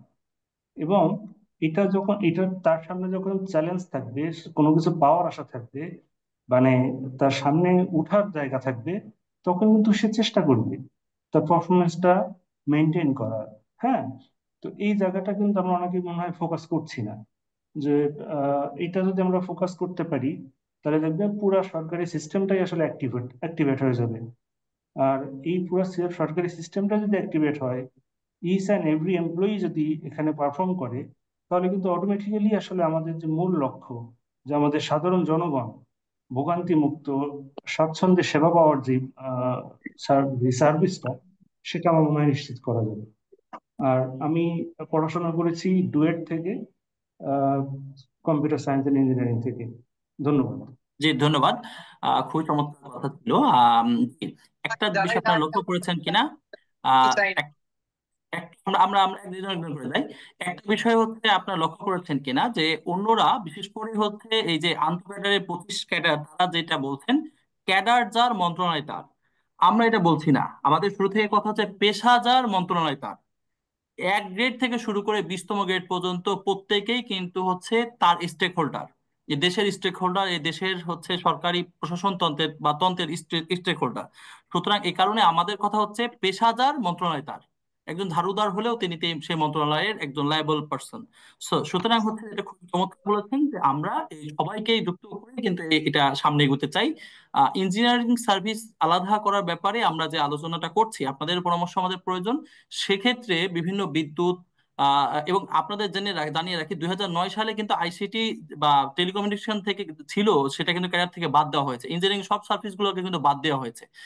যদিও কিছু সুযোগ সুবিধা আছে, কিন্তু তার রাজনীতি বা দেশের পরামর্শ স্বার্থে কিন্তু আমরা এটা করতে পারি নাই। সুতরাং, আপনারা হচ্ছে এই বিষয়গুলো আমাদের সামনে কাজ করার সুযোগ আছে। আমরা একজন একজন করে চলে যাচ্ছি। আর- আমরা আরেকটা ছোট্ট বিষয় আরেকটা ছোট্ট বিষয় আমি একটু বলতে চাই, সেটা হচ্ছে এই যে প্রশাসন, অ্যাডমিনিস্ট্রেশন, এটা কিন্তু আসলে একটা সাপোর্টিং রোল। হ্যাঁ। এটা কিন্তু ধরেন আমার আমার আইসিটি মিনিস্ট্রি প্রশাসনটা হচ্ছে একটা সাপোর্টিং রোল, মানে অ্যাডমিনিস্ট্রেটিভ কিছু কাজ করবে, কিন্তু আইসিটি মিনিস্ট্রির মূল কাজ তো প্রশাসন না, প্রশাসনিক কাজ। তাদের তো মূল কাজ হচ্ছে আইসিটি কে ডেভেলপ করা, আইসিটি সেবাটাকে ডেভেলপ করা। তো সেইখানে কিভাবে একটা মানে প্রশাসনের লোক আমাদের টপ মোস্ট পজিশনে বসে সে এটা নীতি নির্ধারণ করেন, এটা আমার বুঝে আসে না। মানে কিভাবে সাপোর্টিং রোলটাকে আমাদের মাথায় চড়ে বসছে, জি এটা একটু আমাদের মনে ফোকাস করা উচিত। জি জি জি, আমি ধন্যবাদ। একটু একটু অ্যাড করি। এটা কিন্তু আপনি দেখছেন যে প্রথমে আমরা যখন বলেছি, আমরা বলেছি যে পলিসি মেক করে যারা, স্ট্র্যাটেজি মেক করে যারা, ওই পজিশনে যাওয়ার জন্যই সবাইকে সমান সুযোগ দেওয়া। আপনি যেটা বলছেন এক্স্যাক্টলি সেটাই আমরা আর কি ফোকাসিং করতেছি। Thank you. ধন্যবাদ। এ পর্যায়ে আমরা হচ্ছে শাওন আহমেদ, বুয়েট এমএমই, আপনার কাছে শুনতে চাই। সংক্ষেপে আমরা বলি 1-1.5 মিনিটের মধ্যে, কারণ আমরা অনেকেই কথা বলার আমাদের। শাওন আহমেদ, আপনি আনমিউট করে বলেন। আসসালামু আলাইকুম। থ্যাংক ইউ ভাই। আমি ওয়ালাইকুম আসসালাম। একটু কাজের প্রয়োজনে বাইরে একটু নয়েজ হতে পারে, তার জন্য সরি। আমি সংক্ষেপে যেটা বলতে চাচ্ছি যে মানে বাংলাদেশে অ্যাডমিনরা ওনারা একটা সেন্ট্রাল অ্যাডমিন ক্যাডার সার্ভিস আলাদা চাচ্ছেন। ওরা ইন্ডিয়ান একটা এক্সাম্পল, এটা অনেক আগ থেকে আমার পরিচিত ছোট ভাই বড় ভাইরা বলতেন। ইন্ডিয়া এত বড় বড় একটা দেশ হয়ে ওরা 180 জন ক্যাডার নেন অ্যাডমিন সার্ভিসে। আর সেক্ষেত্রে বাংলাদেশ তার মানে প্রায় 25 বা 30 ভাগের 1 ভাগ আমরা নিই 300 জন। এবং ওদের যে ট্যাক্স সার্ভিস, ফরেন সার্ভিস, এইসব জায়গায় কিন্তু একদম টপ পজিশন গুলা ওই ক্যাডার সার্ভিস থেকেই যায়। এবং অন্যান্য যে টেকনিক্যাল পজিশন গুলা, সাইন্টিফিক পজিশন হোক, ডিআরডিও, আইএসআরও, এগুলা ওনাদের সায়েন্টিস্টরাই হোল্ড করেন। বাংলাদেশে দেখা যায় যে স্পেস এজেন্সির হেডও একজন অ্যাডমিন ক্যাডার। রেলওয়ে মন্ত্রণালয়ের চিফ থেকে শুরু করে, আমি বর্তমানে মেট্রো রেলে কর্মরত, এবং আমার স্ট্রাকচারটা এত বাজেভাবে তৈরি যে ষষ্ঠ গ্রেড থেকে 1 নম্বর গ্রেড সবই অ্যাডমিন, এবং ওনারা ডিভাইড রুল করে এমন ভাবে করে রাখছেন যে ইঞ্জিনিয়াররা বাধ্য হয়ে আমরা চাকরি ছেড়ে দিচ্ছি। 5 বছর, 7 বছর, 10 বছর থেকেও প্রমোশন পাচ্ছে না। ওনারা বলেন যে তোমরা বিসিএস দাও, তারপর অ্যাডমিন আসো, তারপর এসব পজিশন নিবা। তো ওনাদের ধারণা যে অ্যাডমিন ক্যাডার না হলে বাংলাদেশে কেউ কোনো সেক্টরে রুল করতে বা পরিচালনা করতে পারেন না। তো আমরা যদি উন্নত দেশ দেখি, আমেরিকা বা ইউরোপে মিড ক্যারিয়ারে কিন্তু জয়েন করার অপশন থাকে, কারণ ওনারা স্কিল মানুষ চান যে ওনাদের প্রাইভেট সেক্টর থেকে গভর্নমেন্ট সেক্টরে এসে কন্ট্রিবিউট করলে ডায়নামিক একটা চেঞ্জ হয়। কিন্তু আমরা যদি ওই ব্রিটিশরা তো আমাদের শোষণ করার জন্য একটা অ্যাডমিন স্ট্রাকচার তৈরি করে গেছিল, যেটা আরো খারাপ হয়েছে গত 50 বা 70 বছরে। ওইটাই আমরা চালাই যাচ্ছি। তো ওই ব্রিটিশদের এই শোষণ কালচারটি বাংলাদেশে চলে আসছে। কিন্তু আমরা যে ইউরোপিয়ান ওয়েস্টার্ন কালচারের বা তাদেরকে ছাড়াও যে উন্নতি করব, আমাদের যে ডাইনামিক টেকনিক্যাল স্পেশালাইজড যে কিছু ডিপার্টমেন্ট দরকার, সেটা আমরা করতে পারি না। তো এর জন্য দেখা যায় যে নতুন যদি কোনো ডিপার্টমেন্ট আছে, একই প্রবলেম আমাদের মেট্রো রেলের মতো, আমাদের যে একটা নিউক্লিয়ার পাওয়ার প্ল্যান্ট আছে, ওখানে আমাদের ফ্রেন্ডরা আছেন বা সিনিয়ররা আছেন একইভাবে, ওনারা 5-7 বছর প্রমোশন পান না। ওনাদের বলা হয় যে পারলে চাকরি ছেড়ে দাও। 2-3 বছর রাশিয়া থেকে মাস্টার্স করে এসেও জয়েন করতে পারেন নাই, নানান কারণে, দুর্নীতি বা অন্য কিছু ছিল। কারণ দেশের উন্নয়নের জন্য যে ইঞ্জিনিয়ারদের যে কন্ট্রিবিউশন দরকার, এটা ওনারা মানেন না। ইভেন আমরা যদি বর্তমানে তাও দেখি যে বাংলাদেশে ইভেন ক্যাডার সার্ভিসের মধ্যে 2-1টা যে ক্যাডার আছে আমাদের, রোডস অ্যান্ড হাইওয়ে আছে বা পিডাব্লিউডি আছেন, এইসব সেক্টরেও কিন্তু চিফ ইঞ্জিনিয়ার পজিশন গ্রেড 1 ছিল না। জাস্ট 5-6 বছর আগে গ্রেড 1 একটা পোস্ট দেওয়া হয়েছে, যেখানে অ্যাডমিনদের সচিব পোস্ট 60 থেকে 70টা থাকলেও প্রমোশন ওনারা নেন প্রায় 200-র উপরে। কিন্তু তারপর আসলে ওনাদের স্বাদ পূরণ হয় না। এবং আমাদের অর্গানোগ্রামের প্রসেসটা আমলাতান্ত্রিক জটিলতার কারণে এত জটিল, কোনো ক্যাডার সার্ভিস বা মন্ত্রণালয় বা নতুন কাউকে ইনক্লুশন করবে চাইলে করতে পারেন না। যেমন আমি মেট্রো রেলে যে কাজ করি, আমাদের তো ম্যানুফ্যাকচারিং কাজ, মানে as a materials engineer, same কাজটা আরএসডি তে হয়, এলজিডি তে হয়, নিউক্লিয়ারে হয়, আর্মিতে তো অবভিয়াসলি দরকার। কারণ আমরা যদি একটা গ্লোবাল মাইক হতে চাই, মিলিটারি টেকনোলজি ইনোভেশন আমাদের দরকার। এটা আমরা যখন পরে পুশ করি এবং বিভিন্ন মিনিস্ট্রির সাথে আমি পার্সোনালি বা আমাদের ফ্যাকাল্টির থ্রুতে কথা বলি, ওনাদের কথা হচ্ছে আমলাতান্ত্রিক জটিলতার কারণে এসব পদ ক্রিয়েটও করা যায় না, এবং দেশ যে পরিচালনা প্রসেসে চলে ওইভাবেই চলবে। তা আমাদের অ্যাডমিন সার্ভিস যদি এত ডাইনামিকই হয়, সামান্য একটা নতুন পদ ক্রিয়েট করা যেটা আমাদের দেশের জন্য দরকার, এটা ওনারা করতে দেন না। বা দেখা যায় যে আমাদের ইভেন মেট্রো রেলে আমাদের যেগুলো কোর টেকনিক্যাল পোস্ট, আমাদের ডেপুটি প্রজেক্ট ডিরেক্টর বলে বা সিভিল থাকে, ইলেকট্রিক্যাল থাকে, এইসব পোস্টেও আমাদের অ্যাডমিন ক্যাডার থেকেই মানুষ আসেন। কনভার্টেড অ্যাডমিন, সরি আমি একটু রং টার্ম হয়তো ইউজ করলাম, মানে যারা ক্যাডার চেঞ্জ করে আরএসডি বা আমাদের পিডাব্লিউডি থেকে অ্যাডমিন ক্যাডার উপসচিব হন, সেই সব স্যার আসতে পারেন। কিন্তু আমাদের কোর টেকনিক্যাল পোস্টেও ওনারা আসতে দেন না। তো এখন আমাদের যদি সেন্টার প্ল্যাটফর্ম যেটা ভাই প্রপোজ করছেন, এটা যদি আমরা রাখি যে সব ইঞ্জিনিয়ার যারা আমরা গভর্নমেন্ট সেক্টরে আছি, কথা বলে একটা জায়গা থাকলে অ্যাডমিনরা যেরকম ওনারা ডোমিনেট করেন সামান্য একটা ইস্যুতে কাজ বন্ধ করে দেয়, আন্দোলন করেন, যেটা সম্পূর্ণ বেআইনি, আমরা অ্যাটলিস্ট কথা বলতে পারবো যে আমরা সবাই এই দাবি। আমরা তো শোষণ হতে একটা সরকারি প্রচেষ্টা বা প্রতিষ্ঠানে যোগদান করি নেই, আমাদের ইঞ্জিনিয়ারদের অনেক অপশন থাকে, অনেকেই বলেন দেশের বাইরে চলে যাও, কিন্তু দেশের টানে আসলে আমরা থাকি কারণ আমরা দেশে কম টাকা হলেও কন্ট্রিবিউট করতে চাই।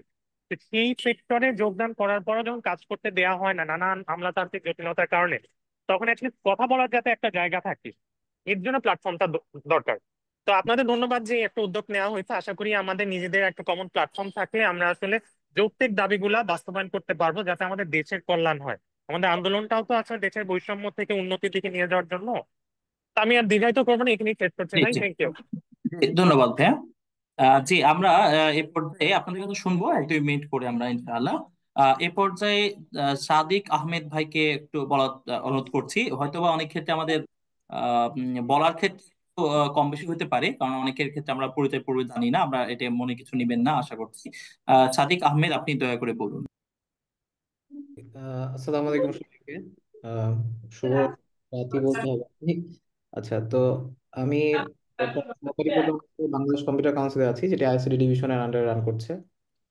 আপনাদের এই আলোচনার যে সূত্রপাত হলো সেটার জন্য সবাইকে ধন্যবাদ জানাই। এবং আমরা বেশ কিছু সুপারিশ এবং অনেকের আলোচনার মাধ্যমে আমরা আমাদের অধিকার সম্বন্ধে আশা করি সচেতন হব।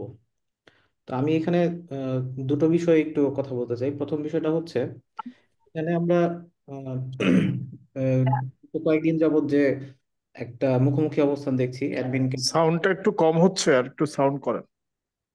আচ্ছা, কথা কি এখন শোনা যাচ্ছে? জি ভাইয়া, শোনা যাচ্ছে। জি।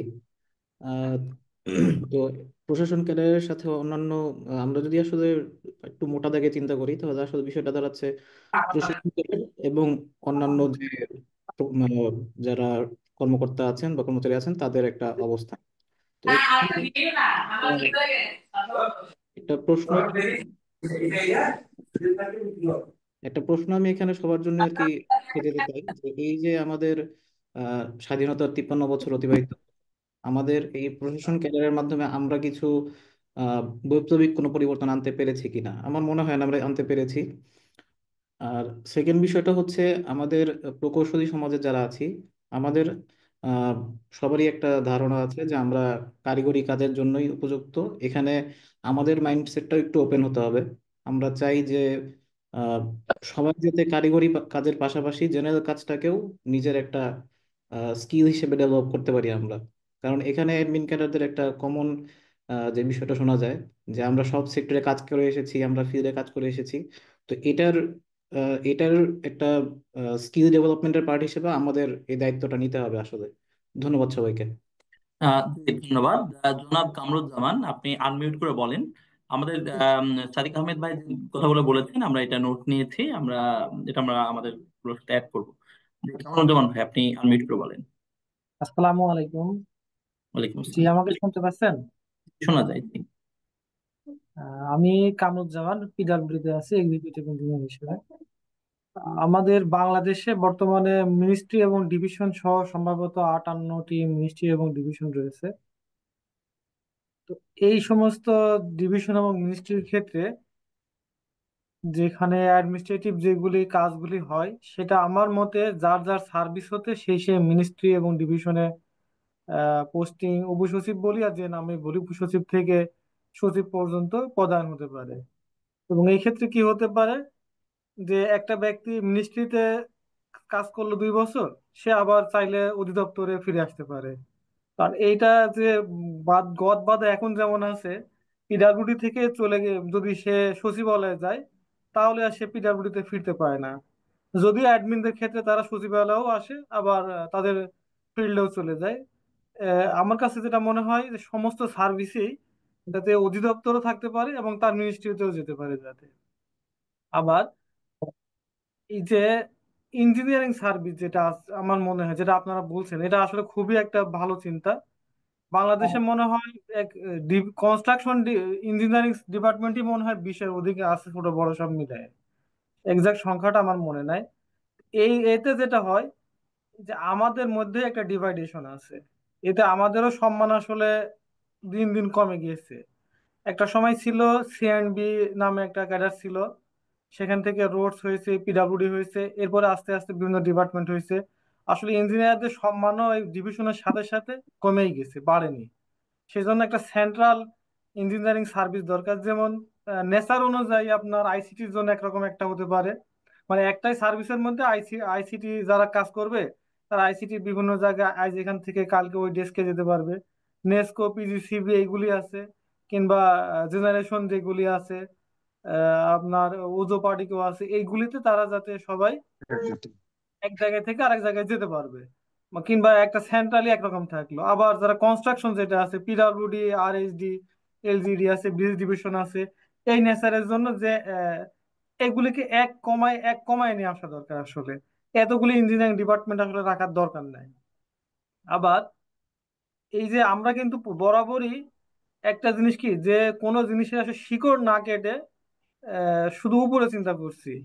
আমাদের বর্তমান আমলাতন্ত্র বলি আর সিস্টেম বলি, সেটা আসলে কলোনিয়াল সিস্টেম আছে। এইটার যে এই অ্যাডমিনিস্ট্রেশনটা আসলে ব্রিটিশদেরই পারপাস সার্ভ করে। পরবর্তীতে পাকিস্তান পিরিয়ড বলি আর আমাদের এখানে বলি, এটা ফ্যাসিবাদ সিস্টেম তৈরি করার জন্য এটা খুবই সহায়ক। এই জন্য আমার মতে এই অ্যাডমিন সার্ভিসটা আসলে দরকার নাই। তো যত সমস্যার গোড়ায় এই অ্যাডমিন সার্ভিস বলি আর ক্যাডার বলি। যেমন ল্যান্ডের কাজ করে, এটা ল্যান্ড নামে একটা সার্ভিস আলাদা হতে পারে। নির্বাচন কমিশনের কাজ, তাদের নিজস্ব তাদেরকে কাজ করতে দেওয়া উচিত, তারা রিটার্নিং অফিসার হবে, তারাই করবে। এগুলো আলাদা করে কোনো আহ, আমার মনে হয় না যে এই অ্যাডমিন সার্ভিসের দরকার আছে। যদি অ্যাডমিন সার্ভিস বিলুপ্ত করার ফলে কোনো জায়গায় কোন কাজ কে করবে, এটা কোনো উদ্ভূত হয়, সেটা সেখানে সিদ্ধান্ত নেওয়া যেতে পারে যে এটা এইভাবে করা যেতে পারে। জি, ধন্যবাদ। আমাদের সাথে আচ্ছা, যুক্ত আমার আছেন। মতে আরেকটা বিষয়, যদি আপনারা ধৈর্য ধরেন, যে আমরা অনেক সময় বলছি না যে আমাদের বেসরকারি জায়গা থেকে ল্যাটারাল এন্ট্রি করা, যে নবম গ্রেডের পরে বলি আর যেখানেই বলি, এই কিংবা যারা বাইরে কাজ করছে, এটা আসলে চিন্তাটা খুবই ভালো। তবে মনে হয় এইটা করার ক্ষেত্রেও একটু ভেবে চিন্তে করা, মানে অপশনটা রাখা উচিত। একেবারে বাদ দিতে বলছি না, বিশেষ ক্ষেত্র ছাড়া এটা সরাসরি আসলে নিয়োগটা নিরুৎসাহিত করাই ভালো। কারণ আমরা এখনো ট্রানজিশনে থেকে এখনো ভালো সিস্টেমে যেতে পারিনি। কারণ তখন দেখা যাবে কি, যে একটা অনৈতিক ভাবে একটা অযোগ্য লোককে যোগ্য বলে নিয়ে নেওয়া হচ্ছে, এরকম আসলে আসতেও পারে। আবার নতুন করে একটা বৈষম্য সৃষ্টি হতে পারে, যে যারা চাকরি করছে তারা প্রমোশন পাচ্ছে না, ঠিক অন্য একজন আসছে। আমি মনে করি তাদেরকে নেওয়া দরকার, এবং তাদের জন্য মানে এই অর্গানোগ্রাম সিস্টেম বাদে তাদেরকে অর্গানোগ্রামের বাইরে এনে তাদেরকে একটা ভালো যেভাবে বেতন দেওয়া উচিত সেভাবে দিয়ে নেওয়া দরকার। এটা আসলে একটা লোক বাইরে গিয়ে চাকরি করে আসছে, তার দক্ষতা এবং অভিজ্ঞতাটা নেওয়াটা প্রয়োজন আছে। জি, ধন্যবাদ ধন্যবাদ। আপনাকে। জি, অবশ্যই সেক্ষেত্রে বিশেষ ক্ষেত্রে এবং এই সরকারি ক্ষেত্রে বিশেষ ইয়া পর্যায়ে কেউ কেউ নিয়োগ পেয়েছেন।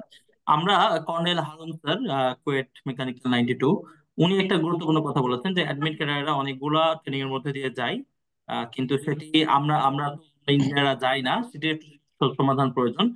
স্যারকে একটু সংক্ষেপে একটু কথা। Thank you so much. Yes, I was looking for how to raise hand. I could not find. Thank you very much, and you have given me the floor to speak. And I was thinking that I will not be able to speak. Anyway, thank you very much. So you have introduced me. That's all. I had been talking with my Kuwait friends always, but this is the big platform I have find under the Boshimo, against the problems or বৈষম্য বিরোধী প্রকৌশলী পরিষদ. I'd like to say a few points. Yeah, I've written many points in this forum, in the chat. You can see and some important points. I always say admin cadres don't have any grouping. I always say, though they had been in politics during their engineering life under student organizations, but when they joined as admin cadres, they do not do any more politics. But engineers, but luckily or unluckily, they continue politics, and they continue politics in IEB. They, আমি একটু ভিডিওটা of করে দিচ্ছি, so that I can talk. I can emphasis on my points. So engineers to continue their politics, unluckily or luckily, I don't know, in IEB, though they remain separated among piecemeal. They remain under piecemeal, and they don't make any common platform and a strong platform. And that is easy for a rule the divided people, Divide and rule is it's an old technique by the British colonial powers. So it's very easy to uh, they attack the engineers because they are divided and they quarrel with each other. So they had been there weak and still weak and continue to be weak if they are not united. This is my first point. Second point, why admin cadres are this is the one point that they are united. Then another point, BCS is a long process, a huge study they undergo. And after their entry as a BCS officers, they undergo many trainings that make them united, and they do many trainings. That's very important trainings they undergo in every levels, in every ranks, and they teach them how to make a strategy for national development. Actually, beside the political or minister or MPs promise to the people, they request these secretaries to make some strategy for them. Beside that, the main national strategies are made by the secretaries, and various level through long service they acquire all the experience and knowledge, and they are capable of doing such a strategy. Beyond that strategy, national policies are made under which engineers, doctor, agriculturists, many subdivisions or subjects people's works, basing on the strategy made by the ministry level. So they have the upper hands and they are at the top, with the engineer people working at a root level, basing on their strategy. This is the second point.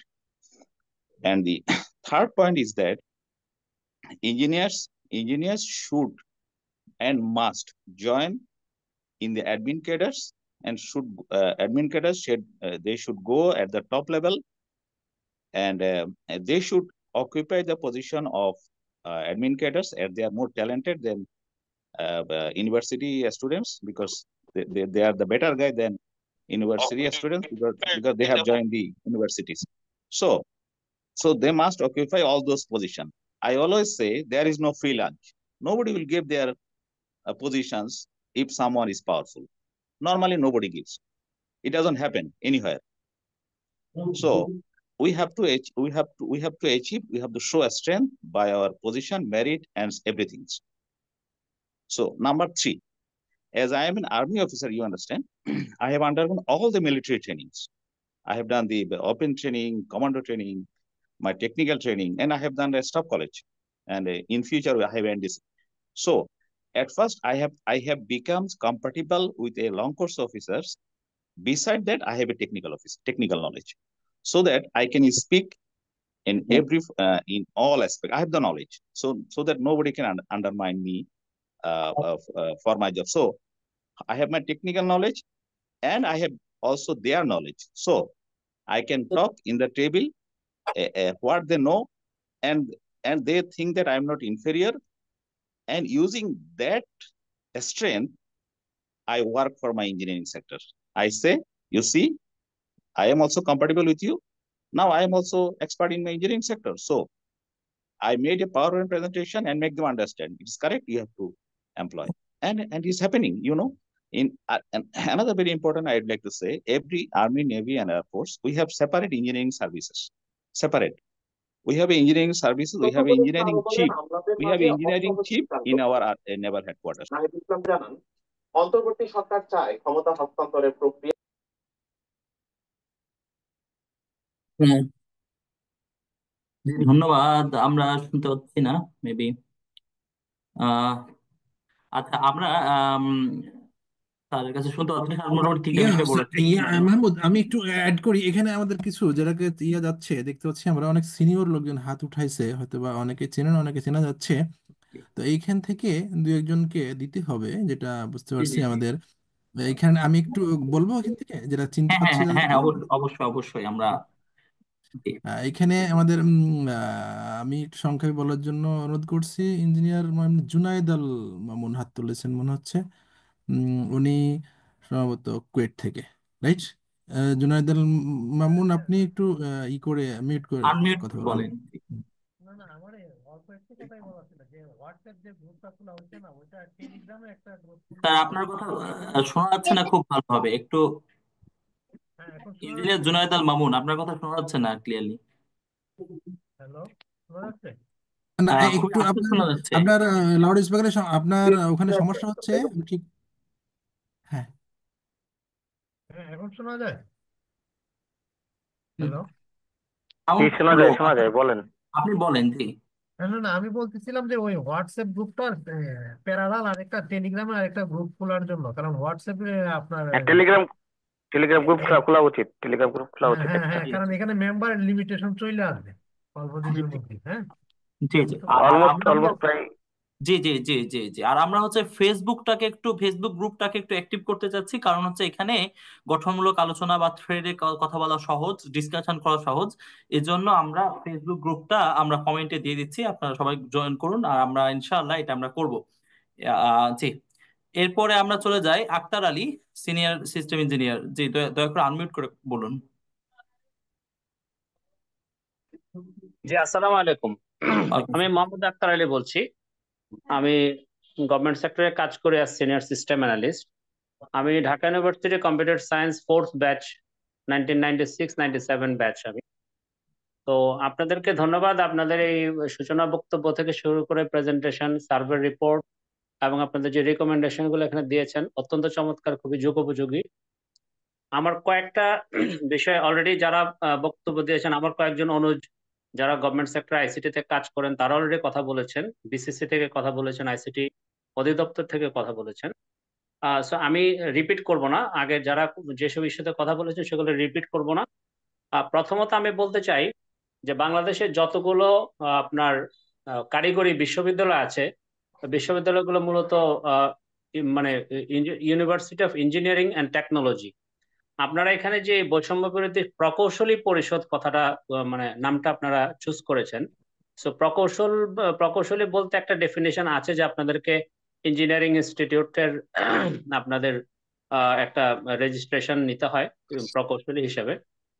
But engineering university মানে university গুলো থেকে আসলে engineering এর পাশাপাশি মানে academic degree হিসেবে engineering না নিতে পারে না এরকম প্রযুক্তিবিদ কিন্তু আমরা অনেক মানে ইঞ্জিনিয়ারদের যে ডাইভার্সিফাইড মানে আপনার ডিসিপ্লিন, তার বাইরে প্রযুক্তির অনেক ডিসিপ্লিন আছে। সো আমার একটা সাজেশন থাকবে যদি আপনারা এটাকে বৈষম্য বিরোধী প্রকৌশলী প্রযুক্তিবিদ পরিষদ এ ধরনের কিছু চিন্তা করেন, এবং আপনার যে সেন্ট্রাল সার্ভিসটার কথা বলছেন সেটা যদি central engineering and technology service বা এ ধরনের আপনারা নামকরণ করেন, তাহলে ইঞ্জিনিয়ার এবং ইঞ্জিনিয়ার নন ইঞ্জিনিয়ার নির্বিশেষে আমরা সবাই সেখানে একটা প্ল্যাটফর্মে সংযুক্ত হতে পারি। আর বৈষম্যের একটা বড় উদাহরণ আমি আপনাদেরকে দিচ্ছি। বৈষম্য বিরোধী মানে বৈষম্যের কথা বলে আসলে যেমন আমরা সবচেয়ে বেশি যাদেরকে নিয়ে কথা বলছি তারা বর্তমান সরকারের রেজিমে প্রথম এক সপ্তাহের মধ্যে তারা তাদের সমস্ত বৈষম্যর আহ, মানে দিয়ে তাদের সুযোগ সুবিধা সব আদায় করে নিয়েছে, এবং আমরা জানি যে 764 জন কর্মকর্তাকে ভূতপেক্ষা পদোন্নতি আপনার এসবই দেওয়া হচ্ছে। কিন্তু ব্যক্তিগতভাবে যেমন আমি 18 বছর ধরে ওই যে ল্যাটারাল এন্ট্রি নিয়ে একজন কথা বললেন। সো আইসিটি তে গভর্নমেন্ট সেক্টরে ল্যাটারাল এন্ট্রির সুযোগ আছে গ্রেড 3 পর্যন্ত, ইভেন গ্রেড 2 পর্যন্ত।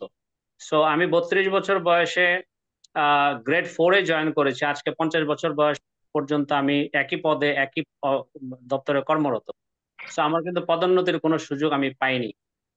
সো এই যে ল্যাটারাল এন্ট্রি, যে ল্যাটারাল এন্ট্রি কখন হয়, একটা নিয়োগ বিধিতে ল্যাটারাল এন্ট্রির সুযোগ কখন রাখা হয়, যে যাকে সেখানে অ্যাক্সেস দেওয়া হবে, যাকে সেখানে রিক্রুট করা হবে তার শিক্ষাগত যোগ্যতা বা কর্ম অভিজ্ঞতাকে ভিত্তি করেই কিন্তু তাকে একটা বয়সের আপনার প্রিভিলেজ দেওয়া হয়, যে অল্প বয়সে সে একটা উচ্চতর র্যাঙ্কে জয়েন করছে। সেখানে জয়েন করার পর যদি তাকে সারা জীবন ওই র্যাঙ্কেই বাকি জীবন কাটাতে হয়, তাহলে তো বেসিক্যালি সে আসলে কোনো প্রিভিলেজ পেল না। সো আমি গ্রেড 4-এ জয়েন করে 18 বছর কর্মরত একই গ্রেডে। অন্যান্য ক্যাডার কর্মকর্তারা, শুধু প্রশাসন বলবো না, যে কোনো ক্যাডার কর্মকর্তারা গ্রেড 4-এ ওঠার পর 18 বছর তার চাকরির বয়স থাকে না। সো আমি কিন্তু আমার এক জায়গায় পড়ে আছি। সো আমার মতো এরকম বঞ্চিত এবং অবহেলিত গভর্নমেন্ট সেক্টরে প্রকৌশলী এবং প্রযুক্তিবিদের মানে ছড়াছড়ি আমি বলবো। সো আমরা আমাদের মেধাকে কিভাবে মানে দেশের কাজে কাজে লাগাবো। সো এখানে যারা ক্যাডার সার্ভিসে জয়েন করে, বিশেষ করে প্রশাসন ক্যাডার বলে যে আমরা মেধাবী, নো ডাউট তারাও মেধাবী। এখন মেধার ব্যাপারে আমি আপনাদের একটু এই জিনিসটা পয়েন্ট আউট করতে চাই যে বিসিএস ক্যাডারে সর্বোচ্চ চাহিদা থাকে প্রশাসন ক্যাডার। এখন সেই হিসেবে মেরিট লিস্টে, বিসিএস এর মেরিট লিস্টে যারা প্রথম দিকে থাকে তাদের মধ্যে অধিকাংশ প্রশাসন ক্যাডারে যায়।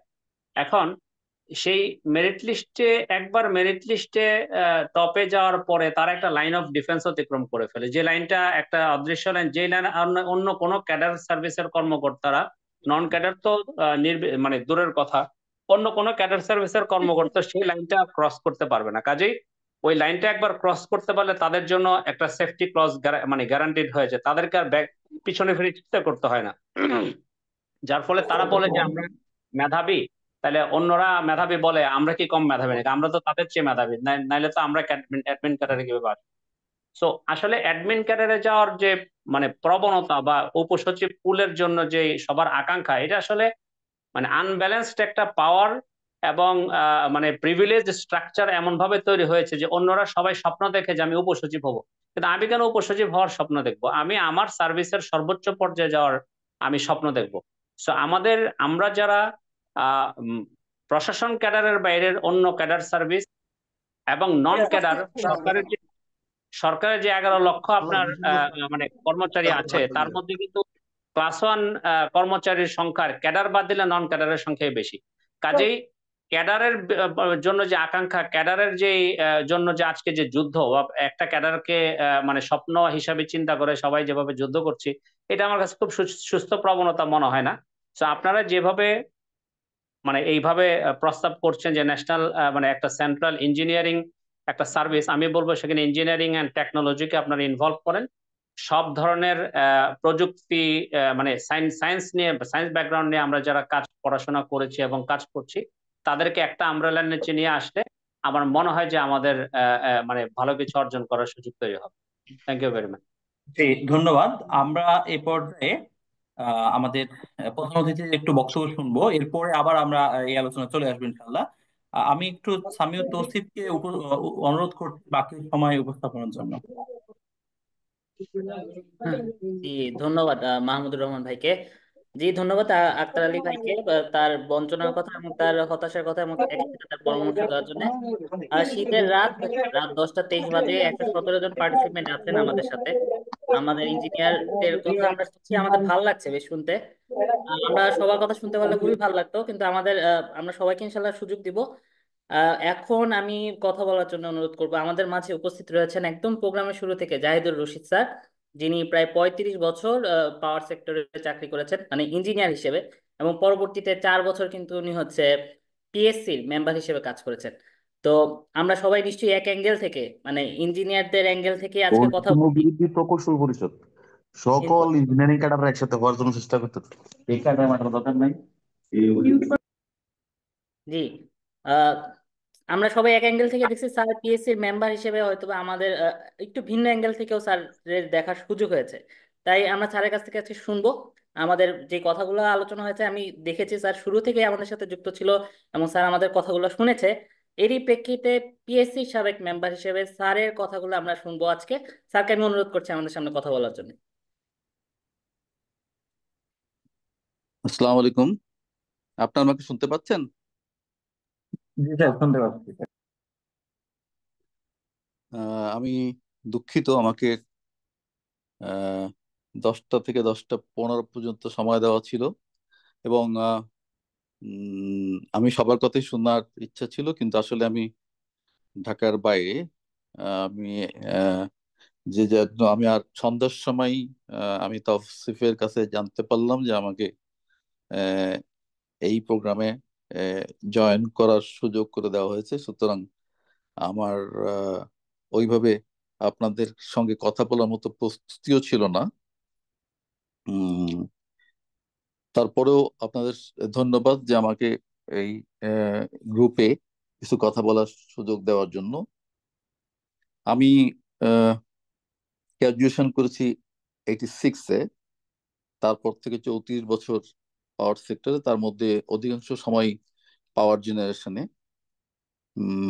অধিকাংশ সময় বলতে পুরাটাই প্রায় পাওয়ার জেনারেশনে। 3 বছর 9 মাস আমি পাবলিক সার্ভিস কমিশনের মেম্বার হিসেবে ছিলাম। আমার আপনাদের এই যে স্লোগানটা বলা যায়, স্লোগানই বলবো, যে পেশা যার মন্ত্রণালয় তার। আর আমাদের এটা জনপ্রশাসন সংস্কার কর্মসূচির আওতায় যে কথাবার্তা এখন খুব বেশি রকম উচ্চারিত হচ্ছে, সেইটা নিয়েই এই ফোরামটা, যে এই প্রোগ্রামের আয়োজন করেছে। এখানে যে মন্তব্যগুলো কনসাইজ করে উঠে এসেছে এবং সেটা একজন পড়ে শুনিয়েছে, আমি সেটা আহ, পড়ে দেখলাম যে আপনাদের বিভিন্ন সুপারিশ। এই আমি প্রথমেই ক্ষমা চেয়ে নিচ্ছি যে আপনাদের সঙ্গে সব বিষয়ে যে আমি একমত হতে পারবো এমনটা নয়। প্রত্যেকের একটা আলাদা আলাদা আইডেন্টিটি আছে, আলাদা আলাদা দুই ভাইয়ের যেমন আলাদা আলাদা সবকিছু একসঙ্গে মিলবে না, সুতরাং আমাদেরও একসাথে মেলার কথা না। আমাদের ইটা ছিল হলো পেশাজীবী সংগঠন বৈষম্য বিরোধী প্রকৌশলী পরিষদ। আচ্ছা, আমাদের পেশাগত আহ, সুযোগ সুবিধার বৈষম্য নিয়েই কিন্তু আসলে আমাদের যত আলোচনা, তাই না? প্রিভিলেজ নিয়ে যে আমাদের যে বৈষম্য, সেটা নিয়েই আমরা যদি রিসেন্ট কেন, আগে গত প্রায় 15 বছর বলবো না, উম, আমি প্রায় প্রায় 25 বছর ধরেই দেখছি যে আস্তে আস্তে দিন যত যাচ্ছে তত ইঞ্জিনিয়াররা বাংলাদেশ পাবলিক সার্ভিস কমিশনের যে বিসিএস পরীক্ষার প্রতি আগ্রহী হয়ে উঠছে। এবং তারা ওখানে ইঞ্জিনিয়ারদের পোস্ট খুব কম থাকাতে তারা other then engineer, that is foreign service, admin cadre, police, customs, এইসব পদে অ্যাপ্লাই করছে। প্রশ্নটা হলো কেন অ্যাপ্লাই করছে? আচ্ছা, এক কথা হতে পারে যে হ্যাঁ, তাদের আহ, পদ কম, বিসিএস এ তাদের পদ কম থাকে। তার চেয়ে সবচেয়ে বড় কারণ যে আমাদের ইঞ্জিনিয়ারিং এর যে যত আমাদের পাবলিক ইঞ্জিনিয়ারিং ইউনিভার্সিটি থেকে এবং প্রাইভেট ইঞ্জিনিয়ারিং ইউনিভার্সিটি থেকে বা ইঞ্জিনিয়ারিং কলেজ থেকে যত ছাত্র গ্র্যাজুয়েট হয়ে বের হয়, তাদের সবাইয়ের কর্মসংস্থানের ব্যবস্থা দিতে পারে না সরকার, যে কারণে তারা এই সব দিকে আগাচ্ছে। কেউ চলে যাচ্ছে বিদেশে, কেউ আহ, চাকরির চেষ্টা করছে। কিন্তু একটা জিনিস আমি 3 বছর 9 মাস এখানে ফলো করলাম, যে যারা বিসিএস এ অ্যাপ্লাই করছে যেসব ইঞ্জিনিয়ার, তাদের কিন্তু মোস্ট অফ দ্য অ্যাপ্লিকেন্টস, তাদের সিজিপিএ কিন্তু ভালো না। সিজিপিএ 3 নিজেই অধিকাংশ, এবং আহ, খুব কম সংখ্যক যাদের সিজিপিএ 3.3 3.4 এর মধ্যে ভ্যারি করে। এর মধ্যে একটা স্ট্যাটিস্টিক্স আমরা আমরা বের করে এটা দেখেছি। তাহলে কি দাঁড়ালো, যে যে আমি যদি ধরি সবচেয়ে বেশি চাকরির স্কোপ এখন যে এনার্জি যে কোম্পানিগুলো হয়েছে, that is power generation company যেগুলো হয়েছে, এবং যে মোবাইল কোম্পানিগুলো হয়েছে, এখানেই ইঞ্জিনিয়ারদের চাকরির স্কোপ বোধহয় সবচেয়ে বেশি আছে বলে আমার ধারণা। কিন্তু এখানে যারা একবার ডিসকোয়ালিফাই করছে, পরের বার তারাই অ্যাপ্লাই করছে, তাদের সিজিপিএ ভালো এবং তাদের প্রিপারেশন ভালো থাকার কারণে দেখা যাচ্ছে যে যাদের সিজিপিএ কম, তারা বারবারই সব জায়গায় অ্যাপ্লাই করে কোনো চাকরি সুরাহা করতে পারছে না, এবং তারা তখন বিসিএস এর দিকে আগাচ্ছে। আচ্ছা, বিসিএস এর রেজাল্টে যে কি দেখা যাচ্ছে, বিসিএস রেজাল্টে দেখা যাচ্ছে যে যে ইঞ্জিনিয়ারিং এডুকেশন থেকে পড়াশোনা করা, দ্যাট ইজ আমি বলবো মিডিওকার যারা, তারাই কিন্তু বিসিএস এ মেধা তালিকায় উপর দিকে থাকছে। এবং বিসিএস এ এই যে ইঞ্জিনিয়াররা ঢুকছে, এইটা নিয়ে আমলাদের বিভিন্ন রকম গাত্রদাহর কারণ আমি দেখতে পেয়েছি পাবলিক সার্ভিস কমিশনার থাকাকালীন পাবলিক সার্ভিস কমিশনের অধিকাংশ মেম্বারই হলো ব্যুরোক্র্যাট। ওনারা ইঞ্জিনিয়ার এত চলে আসছে, এটা কি করা যায়। এক পর্যায়ে আমি প্রস্তাব দিয়েছিলাম যে ওনাদের ধারণা যে ম্যাথমেটিক্সে ইঞ্জিনিয়ারিং এর ছেলেপেলে খুব ভালো করে, কিন্তু আমার বক্তব্যটা এরকমই ছিল যে আহ, একটা ছেলে এসএসসি পাশ করার পর, এইচএসসি পাশ করার পর যখন সে কোনো পাবলিক ইঞ্জিনিয়ারিং ইউনিভার্সিটিতে চান্স না পায়, পাবলিক মেডিকেল কলেজে চান্স না পায়, পাবলিক এগ্রিকালচার ইউনিভার্সিটিতে বা public agriculture engineering college agriculture কলেজে চান্স না পায়, তারপর সে ঢাকা ইউনিভার্সিটি, তারপর সে রাজশাহী জাহাঙ্গীর ইউনিভার্সিটি, এইভাবে তার তার সাবজেক্ট চুজ করে। এবং তারপরেও দেখা যায় যে ইউনিভার্সিটিতেও সে সায়েন্স ব্যাকগ্রাউন্ড গুলো তাকে ফার্স্ট প্রিফারেন্স, এবং সর্বশেষে সে বাংলা, তারপর ইসলামিক হিস্ট্রি, ফিলোসফি, অ্যারাবিক এইসব সাবজেক্টে সে পড়াশোনা করে গ্র্যাজুয়েশন করে, মাস্টার্স করে, তারপর সে বিসিএস এ করে। তাহলে দেখা যাচ্ছে কি যে একটা বাংলায় অনার্স ছেলে যে তার চেয়েও আহ, বাংলা লেখার ক্ষমতা একটা পাবলিক ইঞ্জিনিয়ারিং ইউনিভার্সিটির ছেলের অনেক ভালো থাকে। সুতরাং আপনারা যদি কম্পেয়ার করে দেখেন, এই এই কথাই আমার কমিশন মিটিং আমি বলেছিলাম যে দেখবেন যে ওর বাংলার মার্কস, যে ইঞ্জিনিয়ারিং এডুকেশন পড়াশোনা করে এসছে, তার বাংলার মার্কস, বাংলা অনার্স পাস করেছে তার বাংলার অনার্স মার্কসের চেয়েও বেশি। সুতরাং ইঞ্জিনিয়াররা ভালো না করার কোনো কারণ নেই। এক পর্যায়ে আমি বলেছিলাম ম্যাথমেটিক্স উঠিয়ে দেন, যেহেতু ম্যাথমেটিক্সের যে সিলেবাস, এই সিলেবাস কোনো আহ, কোনো কাজে তাদের পাটিগণিত কোনো কাজে লাগে না, জ্যামিতির উপপাদ্য কোনো কাজে লাগে না, সম্পাদ্য কোনো কাজে লাগে না। বাংলায় আদিযুগীয় বাংলা সাহিত্য, বাংলা মধ্যযুগীয় বাংলা সাহিত্য, সেই 50 বছর আগে যে সিলেবাস, সেই সিলেবাসই এখনো চলছে। এগুলা উঠায় দেওয়ার কথা বললেও এই আমলাদের প্রাধান্য থাকার কারণে এই সিলেবাস বদল করা কিন্তু আমার পক্ষে সম্ভব হয়নি, আমি এটা তোলা সত্ত্বেও। কারণ ওখানে অনেকটা ওটা এমন একটা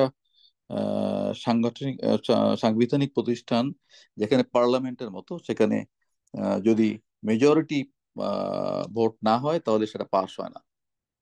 আচ্ছা, এবার গেল যে আমরা প্রশ্নটা তো খুব সহজ, যে আমি যে প্রশ্নটা প্রথমে করেছিলাম তার উত্তরটাই আমি এখন দিই, যে কেন প্রকৌশলীরা এই তার নিজের পড়াশোনা লব্ধ তার যে জ্ঞান, এটাকে কাজে না লাগানোর চেষ্টা করে সে কেন এইসব সার্ভিসে যাচ্ছে। তাহলে এক হলো চাকরি নাই, তারপর সুযোগ সুবিধা, যে প্রিভিলেজ যে বলছি, তাদের প্রমোশনের সুযোগ সুবিধা অনেক বেশি। তারপর তারা যেসব আহ, ধরেন কেউ যদি তার চাকরি জীবনে চেষ্টা করে যে আমি একটা আমার আবাসনের পার্মানেন্ট ব্যবস্থা করব, তার জন্য যে লোন, একটা লোন গাড়ি লোন যেগুলো দেওয়া হয়, সে লোন, গাড়িটা অনেকটা গিয়ে সরকার কর্তৃক একটা গিফটের মতো, কারণ সেই গাড়ি মেনটেনেন্সের জন্য যে অ্যালাউন্স দেওয়া হয়, সেই অ্যালাউন্স দিয়ে ড্রাইভারের বেতন এবং তার ফুয়েল খরচ করার পরে ইনস্টলমেন্ট দিয়েও অনেক সময় টাকা বেঁচে যায়, যার ফলে প্র্যাকটিক্যালি তার নিজের কোনো টাকা, পকেটের টাকা খরচ হয় না। 7-8 বছর পর সে গাড়িটার মালিক সে হয়ে যায়। এটাকে কোনো গাড়ি কেনার লোন বলা চলবে না, এটাকে আমি বলবো যে এটা একটা সরকার কর্তৃক একটা গিফটই আমি বলবো। আচ্ছা, এবার আমি যে বলি যে আমাদের এই অবস্থা কেন। একজন বক্তা অলরেডি বলে ফেলেছেন এই লাইনে যে ফেলো ফিলিংস আমাদের ইঞ্জিনিয়ারদের মধ্যে বোধহয় সবচেয়ে কম ফেলো ফিলিং যদি কেউ থাকে সে আমাদের মধ্যে, সেটা আমি বলবো যে ফেলো ফিলিংস আমাদের নাই বলা চলে। যেটা অ্যাডমিন ক্যাডারের মধ্যে ফেলো ফিলিংস, তাদের কে কোন পলিটিক্স করলো, কে আওয়ামী লীগ করলো, কে বিএনপি করলো, জাতীয় পার্টি করলো, কে জামাত করলো, কিন্তু তাদের ফেলো ফিলিংসটা অনেক বেশি আমাদের তুলনায়। এবং আমরা চাকরি স্টুডেন্ট লাইফ থেকে শেষ করে চাকরিতে যখন ঢুকি, তারপর থেকেই আমি, এটা আগে ছিল না, এটা কিন্তু গত 20-25 বছরের মানে এটা নোটিসড যে তারা মোর পলিটিক্যালাইজড দেন দ্য অ্যাডমিন ক্যাডার্স। তা অ্যাডমিন ক্যাডারে তারা পলিটিক্যালাইজ থাকে সেই ক্ষেত্রে যে তার তার মন্ত্রীকে খুশি করার জন্য, তার আহ, কোনো প্রজেক্ট পাস করানোর জন্য যতটুকু করা দরকার ততটুকুই। কিন্তু প্রতিহিংসা বা এই এই জিনিসটা কিন্তু আমাদের ইঞ্জিনিয়ারদের মধ্যেই সবচেয়ে বেশি আমি আমার চাকরি জীবনে নোটিস করেছি। আচ্ছা, আমরা আমাদের মাঝে আনলাম কেন? আমাদের আমরা একটু বুকে হাত দিয়ে একটু বলতে পারি যে আমাদের নৈতিকতাটা কোথায় গেছে। আমরা যদি কোনো আহ, অন্যায় করি, সেই অন্যায়টাকে আহ, ন্যায় হিসেবে প্রতিষ্ঠা করার জন্যই আমরা আমলাদেরকে, যারা ইঞ্জিনিয়ারিং এর বোঝে না, তাদেরকে আমি এনে বসাই আমার হেড অফ দ্য ইনস্টিটিউশন পদে, যাতে করে তাদেরকে আমি কোনোভাবে স্যাটিসফাই করতে পারলে বা কোনো অবৈধ সুযোগ সুবিধা দিলেই সে আমাদের প্রজেক্টটা বা আমাদের এই অনৈতিক কার্যকলাপকে সে অ্যাপ্রুভ অ্যাপ্রুভ করে দেয়। আমি যদি কাউকে ব্যক্তিগতভাবে কোনো কষ্ট দিয়ে থাকি, তাহলে আমি তার জন্য ক্ষমা চেয়ে নিচ্ছি। কিন্তু আমাদের কিন্তু যে অবস্থার সৃষ্টি হয়েছে তার জন্য কিন্তু অনেকাংশেই আমরাই দায়ী। আমরা একজন 6 বছর 8 বছর চাকরি করার পর যে পাওয়ার বা এনার্জিতে যারা আছে, তারা যেন একটা কোম্পানিতে, আমি যদি বলি জ্বালানি কোম্পানিগুলা বা বিদ্যুৎ কোম্পানিগুলা যেগুলো পিডিবি ওন বা পেট্রো বাংলা ওন, যে কোম্পানিগুলা, সেই কোম্পানিগুলোতে 6 বছর 7 বছর চাকরি করার পর তাদের বেতন স্কেল অনেক বেশি। তারপরেও তারা কেন সরকারি বেতন স্কেলে অ্যাডমিন ক্যাডারে 6 বছর মানে 6 বছর আগে ফ্রেশার হিসেবে তারা অ্যাডমিন ক্যাডারে, তাও আবার যখন সে বিসিএস অ্যাপ্লাই করছে, তার 2 বছর 2.5 বছর পর তার গেজেট বেরোচ্ছে, ততদিনে তার চাকরি লেন্থ হয়ে যেত 8 বছর। কিন্তু সে এটা কেন করছে? কারণ সে দেখছে যে তার বোর্ডেরই ডাইরেক্টর লেভেলে, আগে আসতো ডেপুটি সেক্রেটারি লেভেলে, এখন আসছে জয়েন্ট সেক্রেটারি লেভেলে, যে 8 বছর পর জয়েন্ট সেক্রেটারি বা 9 বছর পর যে জয়েন্ট সেক্রেটারি হচ্ছে, আর 8 বছর পর সে এখানে এক্সিকিউটিভ ইঞ্জিনিয়ার হতে পারছে না। এবং দেখা যাচ্ছে তার আহ, তার প্রমোশন হবে কি হবে না সেটা নির্ধারণ করছে ওই অ্যাডমিন ক্যাডারের যিনি জয়েন্ট সেক্রেটারি, যিনি বোর্ড ডাইরেক্টর একজন। সুতরাং আহ, এই এই যে তাদের যে অবজারভেশন, এই অবজারভেশনই তাদেরকে টেনে নিয়ে যাচ্ছে এই মানে বিসিএস প্রশাসন ক্যাডারের দিকে। তাহলে আমরা কি এর থেকে বেরিয়ে আসার কোনো পথ দেখছি না? যে আমাদের যত আহ, প্রকৌশল প্রতিষ্ঠান, এই প্রকৌশল প্রতিষ্ঠানগুলোর আমরা প্রধান থেকে শুরু করে যে গভর্নিং বডি, সেই গভর্নিং বডিতে আমরা রাখার মতো এক্সপেরিয়েন্সড ইঞ্জিনিয়ার কি আমাদের দেশে নাই? বা আমাদের সায়েন্স ব্যাকগ্রাউন্ডের লোকও কি নাই? আমি বাংলায় পাশ করা একজন অথবা অ্যারাবিকে পাশ করা একজন, সে যদি কোনো এনার্জি সেক্টরের নীতি নির্ধারণ করে, তাহলে আপনি তার কাছ থেকে কি আশা করতে পারেন? বা পলিসি মেকিং এ থাকে, তাহলে কি আশা করতে পারেন? কিন্তু এইটাই তো বাস্তবতা। সুতরাং আমরা যে আপনাদের যে মানে সুপারিশগুলো করেছেন, সেই সুপারিশগুলোর মধ্যে কিন্তু এই আমাদের যে ইঞ্জিনিয়ারিং সার্ভিস ডিক্লারেশন করা, এইটা আমি শুধু সর্বশেষ প্রস্তাবনায় দেখতে পাচ্ছি যে প্রকৌশলীর দের সকল সেক্টরের জন্য একটু অভিন্ন সেন্ট্রাল ইঞ্জিনিয়ারিং সার্ভিস চালু করুন। এর আগে আমরা কিন্তু এইটাই আমাদের ফোকাস হওয়া উচিত। যদি আমরা এইটাকেই ফোকাস করি, তাহলে হয়তো আমাদের এইটা কোনো বাস্তবতায় রূপ নিবে। আদারওয়াইজ বাস্তবতায় রূপ নেওয়ার কোনো সুযোগ আমি দেখছি না। এটা শুধু আমাদের আন্দোলন বা আমাদের বিভিন্ন মিটিং, আমাদের প্রেস কনফারেন্স, এইতেই সীমাবদ্ধ থাকবে বলে আমার ধারণা। এছাড়া মানে সরকারকে কোনো কিছুতে কনভিন্স করতে আহ, পারবো বলে আমার অন্তত মনে হয় না, আমার এই 35-36 বছরের যে চাকরি জীবনের অভিজ্ঞতা। যদি আমি আমাদের সেন্ট্রাল ইঞ্জিনিয়ারিং সার্ভিস যেটা, সেদিকেই যদি আমরা আমাদের ফোকাসটা করি তাহলে হয়তো একটা আমাদের সফলতার মুখ দেখতে পারি। প্রত্যেকটাই, যেমন প্রশাসন, তারা কি করে? তারা তো কেউ সেবা দেয়। চিকিৎসা, তারা তো একটা সেবা দেয়। কৃষি, তারাও তো একটা সেবা দেয়।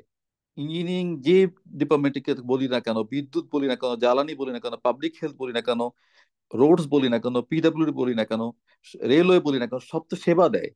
সুতরাং প্রত্যেকটাই আমরা যদি এটাকে সার্ভিস ডিক্লেয়ার করতে পারি, আর we are not we should not be concern with others. আমরা আমরা প্রকৌশলী যদি আমরা দাবি করি, বা প্রকৌশলী যদি আমাদের পুঁথিগত পড়াশোনা যদি প্রকৌশলীর উপরই হয়, তাহলে আমরা আমাদের ফোকাসটা থাকবে আমাদের ক্যাডারের, দ্যাট ইজ আমাদের এই সার্ভিসের কি হলো সেটাই। অন্য কারা কি হলো সেটা মনে হয় আমাদের আহ, মানে খুব কনসেন্ট্রেশনের বিষয় হওয়ার আহ, কথা না। আচ্ছা, আমরা পারবো না কেন? এবার প্রশ্ন, যে আমরা পারবো না কেন? আমরা যারা ইঞ্জিনিয়ারিং পড়াশোনা করে এসেছি, তারা ইকোনমিক্স পড়ি, তারা ইংলিশ পড়ি, তারা সোশিওলজি পড়ি, তার ইন্ডাস্ট্রিয়াল ম্যানেজমেন্ট পড়ি, তার অ্যাকাউন্টিং পড়ি, তার ইন্ডাস্ট্রিয়াল ল পড়ি, তার সাইকোলজি পড়ি, হোয়াট নট,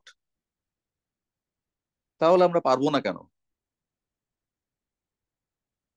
তা সুতরাং আপনি দেখেন যে medical science, agriculture agriculture science, বা কোন ব্যাকগ্রাউন্ডের যারা পড়াশোনা করে, তার এতগুলো সাবজেক্ট, একটা ডাইভার্সিফাইড পড়াশোনা করে করে আসে। এটা কেন এটা পড়ানো হয়? এ তো আজ থেকে 30-40 বছর আগে, আমার আমি যত 30-40 না, আমার মনে হয় 50 বছর আগে, মানে আমাদের চাকরির অনেক আগে থেকেই শুনছি যে আমাদের পাওয়ার সেক্টরেই কোনো অ্যাডমিন, কোনো অ্যাকাউন্ট ছিল না। ইঞ্জিনিয়ারাই অ্যাকাউন্ট দেখতো, ইঞ্জিনিয়ারাই অ্যাডমিন দেখতো। আপনি কি মনে করেন যে একটা অফিস অর্ডার ড্রাফট করা, একটা ট্রেনিং কন্ডাক্ট করা, এইটা ইঞ্জিনিয়াররা পারে না? এটা অ্যাকাউন্টস মেনটেন করতে, অডিট করতে ইঞ্জিনিয়াররা পারে না? আপনি বলেন যে এই যে যে কোম্পানিগুলোর যে এমডি পদ, সেই এমডি পদের যোগ্যতা আগে ছিল যে তাকে গ্র্যাজুয়েশন হতে হবে ইঞ্জিনিয়ারিং এ। এই যে গ্র্যাজুয়েশন হতে হবে ইঞ্জিনিয়ারিং এ, এটা চেঞ্জ করে কোনো কোনো জায়গায় এটাকে করা হয়েছে যে এটা ফিনান্স বা এমবিএ, এটা ফিনান্স বা এমবিএ ইঞ্জিনিয়ারিং না থাকলেও চলবে। এটা কারা করছে? এটা কি অ্যাডমিন কারা এসে করছে? নিশ্চয়ই ইঞ্জিনিয়ারই করছে। তাহলে সবচেয়ে যদি ইঞ্জিনিয়ারের শত্রু হয় ইঞ্জিনিয়াররাই, তাহলে আমাদের আন্দোলনের ভিতটা কোথায়? কার কার সঙ্গে আপনি বৈষম্য ধরছেন? নিজেদের মধ্যেই তো আমাদের বৈষম্য, নিজেদের মধ্যে তো আমাদের একতা নেই।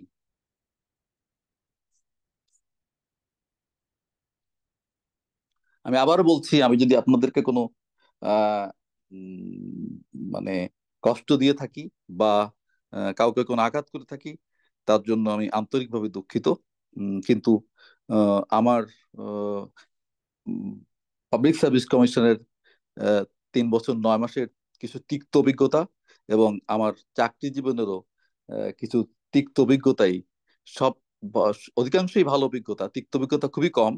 সেই তিক্ত অভিজ্ঞতাগুলোই আপনাদের সঙ্গে শেয়ার করলাম, যে কারণে আমাদের ইঞ্জিনিয়ারিং কমিউনিটির এই অবস্থা বলে আমার মনে হয়।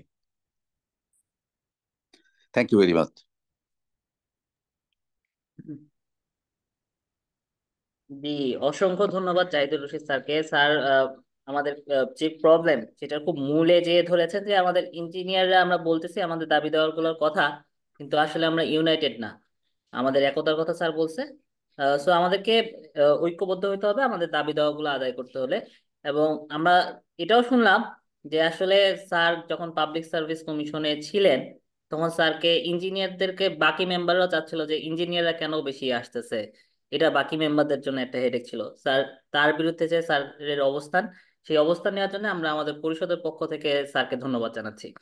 জি, অসংখ্য ধন্যবাদ স্যারকে। আমরা আমাদের আজকের মিটিং এর প্রায় শেষের দিকে আচ্ছা, চলে হ্যাঁ আসছি। তাওসিফ, একটু আমাদের স্যারকে ধন্যবাদ জানাচ্ছি আমাদের পক্ষ থেকে। আমাদের আরেকজন এক্স বিসিএস ক্যাডার হাত তুলেছেন, উনি আমাদের সালে সিদ্দিক ভাই। ওনাকে একটু ফ্লোর দিচ্ছি আর কি, কিছু বলার জন্য।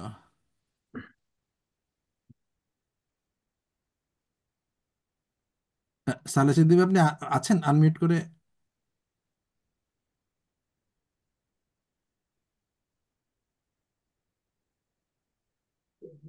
আচ্ছা, আমাদের যারা হ্যান্ড রেজ করে রয়েছেন এখন দুজন আছেন, আমরা তাদের কাছ থেকে কথা শুনবো, যেহেতু অনেক রাত হয়ে হ্যালো, গেছেন, অনেক হয়েছে। জি, জি আসসালামু জি আলাইকুম। বলেন।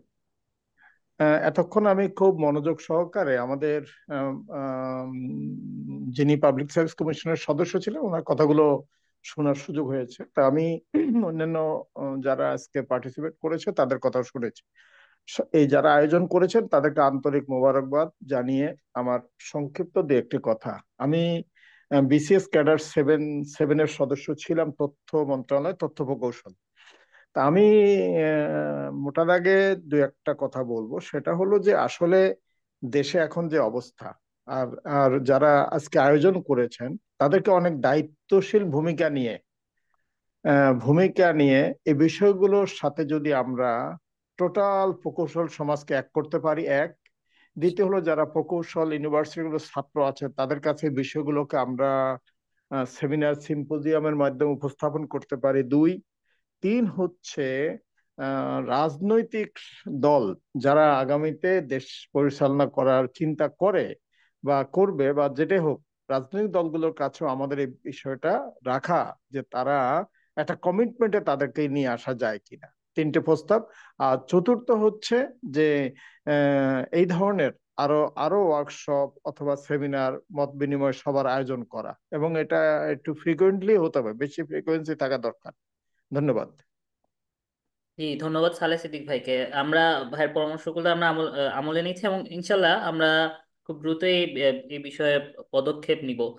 যে আমাদের হ্যান্ড রেজ করে রয়েছেন মোহাম্মদ নাজিমুদ্দিন ভাই। মোহাম্মদ নাজিমুদ্দিন, আমাদের যেহেতু সময় স্বল্পতা, সংক্ষেপে কিছু বলার জন্য।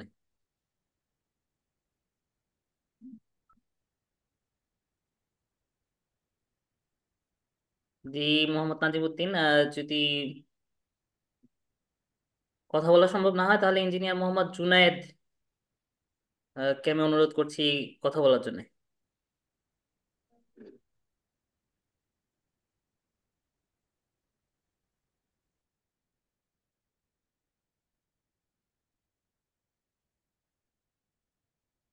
জি ওকে। আচ্ছা, উনি লিখছে মেসেজে আনাবল টু আনমিউট। আনমিউট করে দাও তো।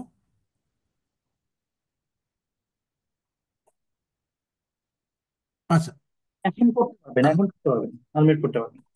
জি মোহাম্মদ নাজিমুদ্দিন। আচ্ছা, আমাদের আর 10 মিনিটের মধ্যে শেষ করতে হবে, হ্যাঁ। আরিফ আমি এক জি, মিনিট আসসালামু বলছি। আলাইকুম, শোনা যাচ্ছে? আরিফ আমি এক মিনিটে বলছি। জি একটু একজন একজন করে মোহাম্মদ নাজিমুদ্দিন। আমি এক জি জি মিনিটে আমি এক মিনিটে বললাম একটু। হ্যাঁ, জি জি হ্যাঁ, আমি এক মিনিটে বলছি। জি জি, বলেন। জি ভাই, আমি একটু আচ্ছা, বলি। হ্যাঁ, ইঞ্জিনিয়ারিং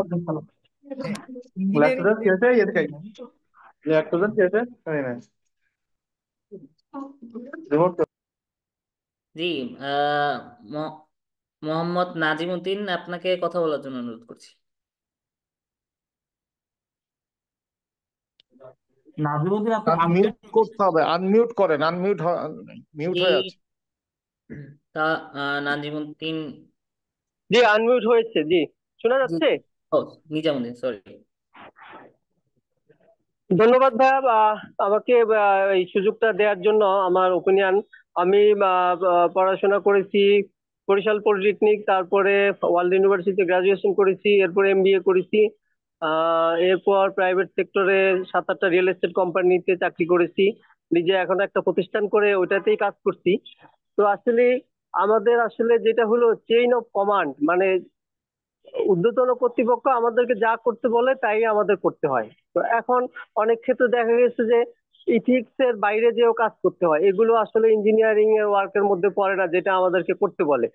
তো আসলে বর্তমান প্রেক্ষাপটে একটা দেশের রাষ্ট্রীয় অবকাঠামো চালানোর জন্য তো চেইন অফ কমান্ড প্রয়োজন আছে, কিন্তু এর অর্থ এই না যে সেখানে ইথিক্স থাকবে না সেখানে মূল্যবোধ থাকবে না, তারপরে সেখানে নৈতিকতা থাকবে না। এগুলোকে ডেভেলপ করার জন্য আহ, প্রথমত সেন্ট্রাল ইঞ্জিনিয়ারিং করতে হবে, এবং ইঞ্জিনিয়ারিং কাজের কোয়ালিটি, ইঞ্জিনিয়ারিং কাজের কস্টিং, এগুলো তার রেসপন্সিবিলিটিতেই কাজ হয়। একটা দেশের যে বাজেটটা ম্যাক্সিমাম কিন্তু ইঞ্জিনিয়ারের হাতেই খরচ হয়। তো সেক্ষেত্রে সেই খরচটা জবাবদিহিত তাকে করতে হবে, এবং তাকে সেই সম্মানটা দিতে হবে, মর্যাদা দিতে হবে, এবং তাকে সেভাবে মূল্যায়নও করতে হবে, যেটা হচ্ছে না এখন।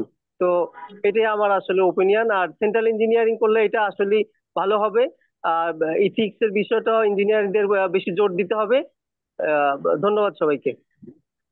জি, ধন্যবাদ মোহাম্মদ নিজামুদ্দিন ভাইকে। আমাদের যেহেতু সময় স্বল্পতা, আমি রিকোয়েস্ট করছি আর কাউকে হয়তো বা আমরা সুযোগ দিতে পারবো না হাত না তোলার জন্য। আমাদের হাত তোলা ছিল, আগে হ্যান্ড রেজ করা ছিল ইঞ্জিনিয়ার মোহাম্মদ জুনায়েদ।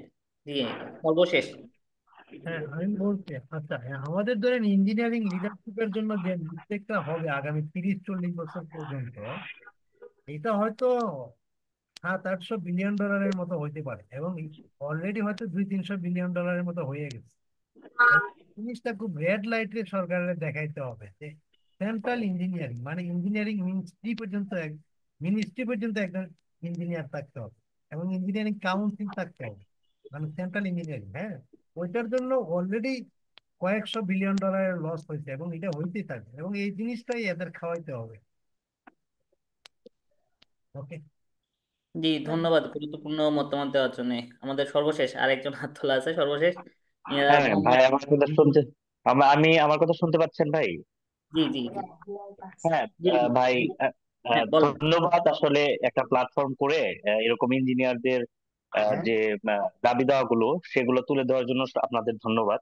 তবে আমি আসলে কয়েকটা কথা বলবো, যেটা আসলে আমাদের ইঞ্জিনিয়ারদেরকে মানে মনস্তাত্ত্বিক দিক থেকে আমরা কেন পিছিয়ে রয়েছি এবং আমরা কেন উঠতে পারতেছি না।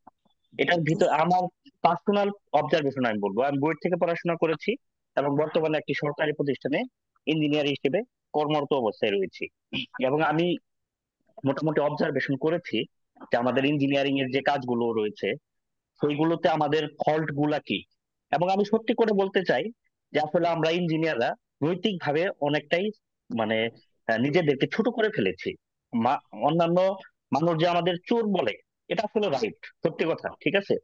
এবং এই জায়গাটা থেকে আমরা যে পর্যন্ত না নিজেদের মনস্তত্ত্বকে মানে বড় করতে পারবো, তার আগে আমরা কখনোই মানে আগাইতে পারবো না। এটা হচ্ছে আমার প্রথম পয়েন্ট, ঠিক আছে। এবং একটা মানুষ চুরি করে কখনো আগাইতে পারে না, ঠিক আছে। এখন আমার আমার সেকেন্ড অবজারভেশন হচ্ছে কেন ইঞ্জিনিয়াররা চুরি করবে। সেটার কারণ হচ্ছে, সেটার প্রধান কারণ হচ্ছে আপনার আমাদের স্যালারি কম, ঠিক আছে।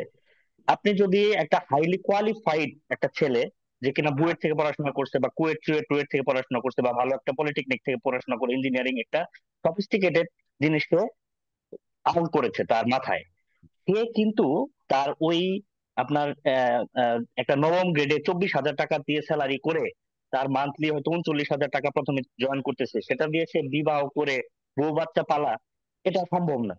এবং এই বাজারে 50-60 হাজার টাকা দিয়ে এটা কখনোই সম্ভব না। একটা ইঞ্জিনিয়ারকে মিনিমাম 1 থেকে 1 লাখ বা 1,20,000 টাকা যদি তাকে মান্থলি স্যালারি দেওয়া হয়, তাহলে আমাদের এই দেশের প্রত্যেকটা ইঞ্জিনিয়ারিং ক্ষেত্রে মেধার সবচাইতে বড় যে মানে বিকাশ বিকাশটা হবে। এবং আমাদের ইঞ্জিনিয়ারদের যে নৈতিক যে অবক্ষয়টা, এই অবক্ষয় থেকে আমরা মুক্তি পাবো। এবং আমাদের নিজেদের যে যেভাবে আমাদের পলিসি মেকিং, আমাদের নিজেদের একটা যে জগৎ, সেই জগতে আমরা নিজেরা মানে আমরা রাজত্ব করব। সেই ব্যাপারটা তখনই সম্ভব হবে যখন আমরা মনস্তাত্ত্বিক ভাবে এগিয়ে থাকবো। এবং এটা সম্ভব আমরা করতে পারবো না এখন এই মুহূর্তে, কারণ হচ্ছে আমরা মোটামুটি সরকারি সেক্টরের যে ইঞ্জিনিয়াররা আছে অধিকাংশ হচ্ছে চোর, সত্যি কথা, অধিকাংশ হচ্ছে চোর। তো এই মনস্তত্ত্বটা আগানোর জন্য আমাদের সবার আগে দরকার হচ্ছে স্যালারি ইনক্রিমেন্ট। এটা করা হলে 50% থেকে 70% ছেলে মেয়ে তারা দুর্নীতি করবে না। এবং এই আমাদের যে পাওয়ারের কথা আমরা বলতেছি, সেই পাওয়ারটা ধীরে ধীরে আগাবে। ধন্যবাদ। জি, ধন্যবাদ আমাদের সর্বশেষ জাজ ইউসুফ রহমান রনি সাহেব ভাইকে। আমরা একদম শেষে চলে আসছি আমাদের প্রোগ্রামে।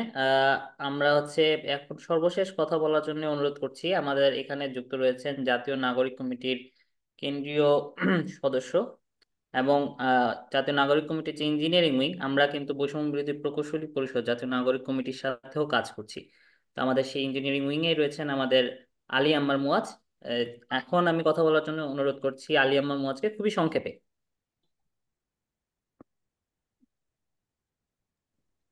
সালামু আলাইকুম রহমতুল্লাহ। কথা কি শোনা যাচ্ছে? ওয়ালাইকুম আসসালাম, জি শোনা যাচ্ছে। আচ্ছা আচ্ছা। জি, ধন্যবাদ জানাচ্ছি আহ, সকলকে আসলে আমাদের আয়োজনে সংযুক্ত হয়ে সবাই গুরুত্বপূর্ণ মতামত দিয়েছেন। তো আমি আসলে আপনারা অনেক এক্সপার্টাইজ মতামত দিয়েছেন। ওই এক্সপার্টাইজ মতামত ওই বিষয়ে আর বলবো না, সার্বিকভাবে একটু বলি। আমরা প্রথম থেকেই আসলে জুলাই গণঅভ্যুত্থানে আমরা যারা আসলে হেলিকপ্টারের গুলি দেখেছি, লাশ দেখেছি, আমাদের ইঞ্জিনিয়ারদের মধ্যে আমরা যে অংশটাকে কানেক্ট করতে পেরেছি। তো প্রথম থেকেই আমরা 5ই আগস্টের পর থেকেই আমরা চিন্তা করলাম যে প্রকৌশল সেক্টরে আসলে কিভাবে সংস্কার করা যায়, আওয়ামী স্বৈরাচারের দোসরদের কিভাবে সরানো যায়। তো সেই চিন্তা থেকেই আমরা বৈষম্য বিরোধী প্রকৌশলী পরিষদ নিয়ে কাজ শুরু করি। তো আমরা যখন সংস্কারগুলা করতে থাকলাম, তো আমরা স্বায়ত্তশাসিত প্রতিষ্ঠানগুলোতে এসে দেখি যে হচ্ছে এখানে চেয়ারম্যান পদে বা ঊর্ধ্বতন পদগুলোতে যুগ্ম সচিব, উপসচিব এরকম লোকজন বসে আছে, যে জন্য হচ্ছে আমাদের ইঞ্জিনিয়ারিং ফিল্ডের লোকজন আসলে ওই ডিসিশন মেকিং এ যাচ্ছে না, যারা এক্সপার্টাইজ। যার ফলে এখানে একটা বিশৃঙ্খলা তৈরি হচ্ছে। তো আমরা বিদ্যুৎ জ্বালানি রিভিউ কমিটির সাথেও কয়েকবার বসছি, এবং বেশ কিছু বসার পরে আমরা দেখলাম যে এই জায়গাটা আসলে সমাধান করা দরকার। এরপরে জনপ্রশাসন সংস্কার কমিশনের বিষয়গুলো আসলো, তখন আমাদের চূড়ান্ত ভাবে এই আলোচনা হয়ে আমরা এদিকে আগালাম। তো এর পাশাপাশি আমরা মূলত হচ্ছে বৈষম্য বিরোধী প্রকৌশলী পরিষদে আমাদের মেইন যে থিম ছিল, এখানে যে কোনো মতামতের সবাই থাকবে, কোনো সমস্যা নেই, কিন্তু হচ্ছে আমরা ইঞ্জিনিয়ারদের যে ন্যায্য দাবি বা যৌক্তিক দাবি, এই জায়গায় আমরা সবাই এক থাকবো। পরবর্তীতে আমি তো পার্সোনালি নাগরিক কমিটিতে যুক্ত হলাম। তো সেখানে আমাদের প্রকৌশলী উইং যেটা আছে, তো সেটার প্রকৌশলী এবং স্থাপত্য সেল, তো সেটার দায়িত্ব আমার পড়লো। তো সেটা নিয়ে আমরা কাজ করতেছি, সেটাও আমরা সেক্টর ভিত্তিক হচ্ছে কিভাবে আসলে প্রতিটা সেক্টর থেকে স্বৈরাচারের দোষরদের তাড়ানো যায় এবং এই সংস্কারগুলো কিভাবে করা যায়, ইঞ্জিনিয়ারদের যৌক্তিক দাবিগুলো আদায় করা যায়, এই চেষ্টাটাও আমরা এখান থেকেও করতে থাকবো। তো আমার আশাবাদ থাকবে যে আপনারা যে যেই প্ল্যাটফর্মে আছেন, সকল প্ল্যাটফর্ম থেকে আমরা ইঞ্জিনিয়াররা যেন এক হইতে পারি। যেমন হচ্ছে আমরা দেখি ডাক্তাররা কোনো কিছু হইলেই আসলে এক হয়ে যায়, একসাথে কর্মসূচি দিতে পারে, কিন্তু আমাদের ইঞ্জিনিয়ারদের ক্ষেত্রে এই জিনিসটা আসলে খুব বেশি দেখা যায় না। আমরা আসলে স্প্লিট, এক একজন এক এক সাইডে পড়ে যাই, পলিটিক্যালি আলাদা হয়ে যায়, বিভিন্ন সমস্যার কারণে আমরা এক হইতে পারতেছি না। তো এই জায়গাটা আমাদের ধরা দরকার এবং আমাদের আসলে এক হওয়া দরকার। তো আশা করি আমরা এক হয়ে সামনের দিনে এগিয়ে যেতে পারবো, এবং আপনাদের সকলকে নাগরিক কমিটির অফিসে চায়ের দাওয়াত রইল। তো আশা করি একসাথে আমরা নতুন বাংলাদেশ গড়তে পারবো। ধন্যবাদ। আসসালামু আলাইকুম। জি ধন্যবাদ আলী আম্মার মুয়াজকে। আহ, সংক্ষেপে আর লাস্ট শেষ কথাটা বলার জন্য আমরা অনুরোধ করছি আমাদের নাগরিক কমিটির কেন্দ্রীয় কমিটির সদস্য অলিউল্লাহ ভাইকে।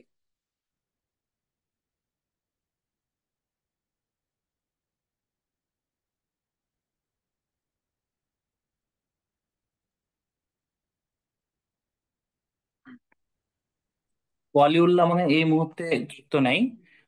আমরা আপনাদেরকে আজকের প্রোগ্রামের উপস্থিত হওয়ার জন্য ধন্যবাদ জানাচ্ছি। এটা আসলে আমাদের সামগ্রিক সবার মিলে আয়োজন। আমরা আগামী রবিবার আমরা আহ, আপনার হচ্ছে সাংবাদিক সম্মেলন করতে চাই, এরপরে মানববন্ধন করতে চাই এবং কমিশনের কাছে আমাদের সংস্কার কমিশনের কাছে আমাদের পক্ষ থেকে আমরা যেতে চাই, আমরা সবাই একসাথে যেতে চাই। তো ইনশাল্লাহ আমাদের ফেসবুক এবং টেলিগ্রাম এবং হচ্ছে যে আপনার হোয়াটসঅ্যাপ গ্রুপে আপনারা এর আপডেট পাবেন, প্রত্যেকটা অফিসিয়াল। এবং এই সমস্ত বিষয়গুলোতে আপনারা কিছু ভুল বা ভুয়া পেজ এবং ক্রিয়েটও হচ্ছে, এটা একটু অবশ্যই নিজ দায়িত্বে আপনারা হচ্ছে যাচাই করে নেবেন। আমাদের যে official WhatsApp group, Facebook group এবং টেলিগ্রাম গ্রুপও আমরা গ্রুপে দিব।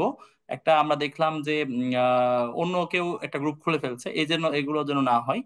আমাদের আগামী কর্মসূচি এবং সামগ্রিক বিষয় নিয়ে আমি আরিফ ভাইকে শেষ কথা বলার মাধ্যমে আজকে প্রোগ্রাম শেষ করার জন্য অনুরোধ করছি। আরিফ ভাই। আচ্ছা, আমি একটু অ্যাড করতে যাচ্ছি। আমার টেলিগ্রাম গ্রুপের লিংকটা অলরেডি দেওয়া হয়েছে, একটু দেখেন। আচ্ছা, থ্যাংক ইউ যারা এখানে আমরা দেখলাম আজকের কন্ট্রিবিউশনটা খুব ভালো ছিল। প্রায় 100-র উপরে, 125, 130 পর্যন্ত আমাদের এইখানে আমাদের সহপাঠী সহযোদ্ধারা ছিলেন। এবং এখানে আমি জাস্ট একটু অ্যাড করব যে এখানে অনেকগুলোই অনেকভাবে অনেক গ্রুপ খুলবে, অনেক যাচ্ছে, দেখা যাচ্ছে আমাদেরকে, যেটা আমাদের মাহমুদুর রহমান সাঈদ বলেছেন। তো এখানে আমাদের মেনলি মাহমুদুর রহমান শাহিদ হচ্ছেন, বা যারা আছেন এখানে, এরাই এই তরুণরাই এদেরকে এগিয়ে নিয়ে যাচ্ছে। এদেরকে আমরা সব দিক থেকে যদি সাপোর্ট করি, এদের পক্ষে যদি আমরা কাজ করি বা এদেরকে সাহস যোগাই, তাহলে আমরা আশা করি ভবিষ্যতে আমরা একটা ইঞ্জিনিয়ারিং সার্ভিস হোক বা পলিসি মেকিং এর জায়গাটায় যে হোক, বা আমাদের বৈষম্যটা দূর করার জায়গায় হোক, যে আমাদের স্যার বলছেন, পাবলিক কমিশনার যিনি ছিলেন স্যার, জ্বালানি এনার্জি এই সেইগুলো জিনিসগুলো একজন একজন এমডিকেও যুগ্ম সচিবের চেয়ারম্যানের কাছে গিয়ে সাইন নিতে হয়, এটা খুব দুঃখজনক এবং সব সেক্টরেই আছে। তো আমি আর কথা বাড়াবো না, সবাইকে ধন্যবাদ দিয়ে আমাদের পরবর্তী যে কর্মসূচিগুলো আসবে সেইখানে স্বতঃস্ফূর্ত অংশগ্রহণ করে সবাইকে এবং আমাদের লক্ষ্য, গোল, অবজেক্টিভ বাস্তবায়নের জন্য সহযোগিতা করবেন। ধন্যবাদ সবাইকে। আসসালামু আলাইকুম রহমতুল্লাহ।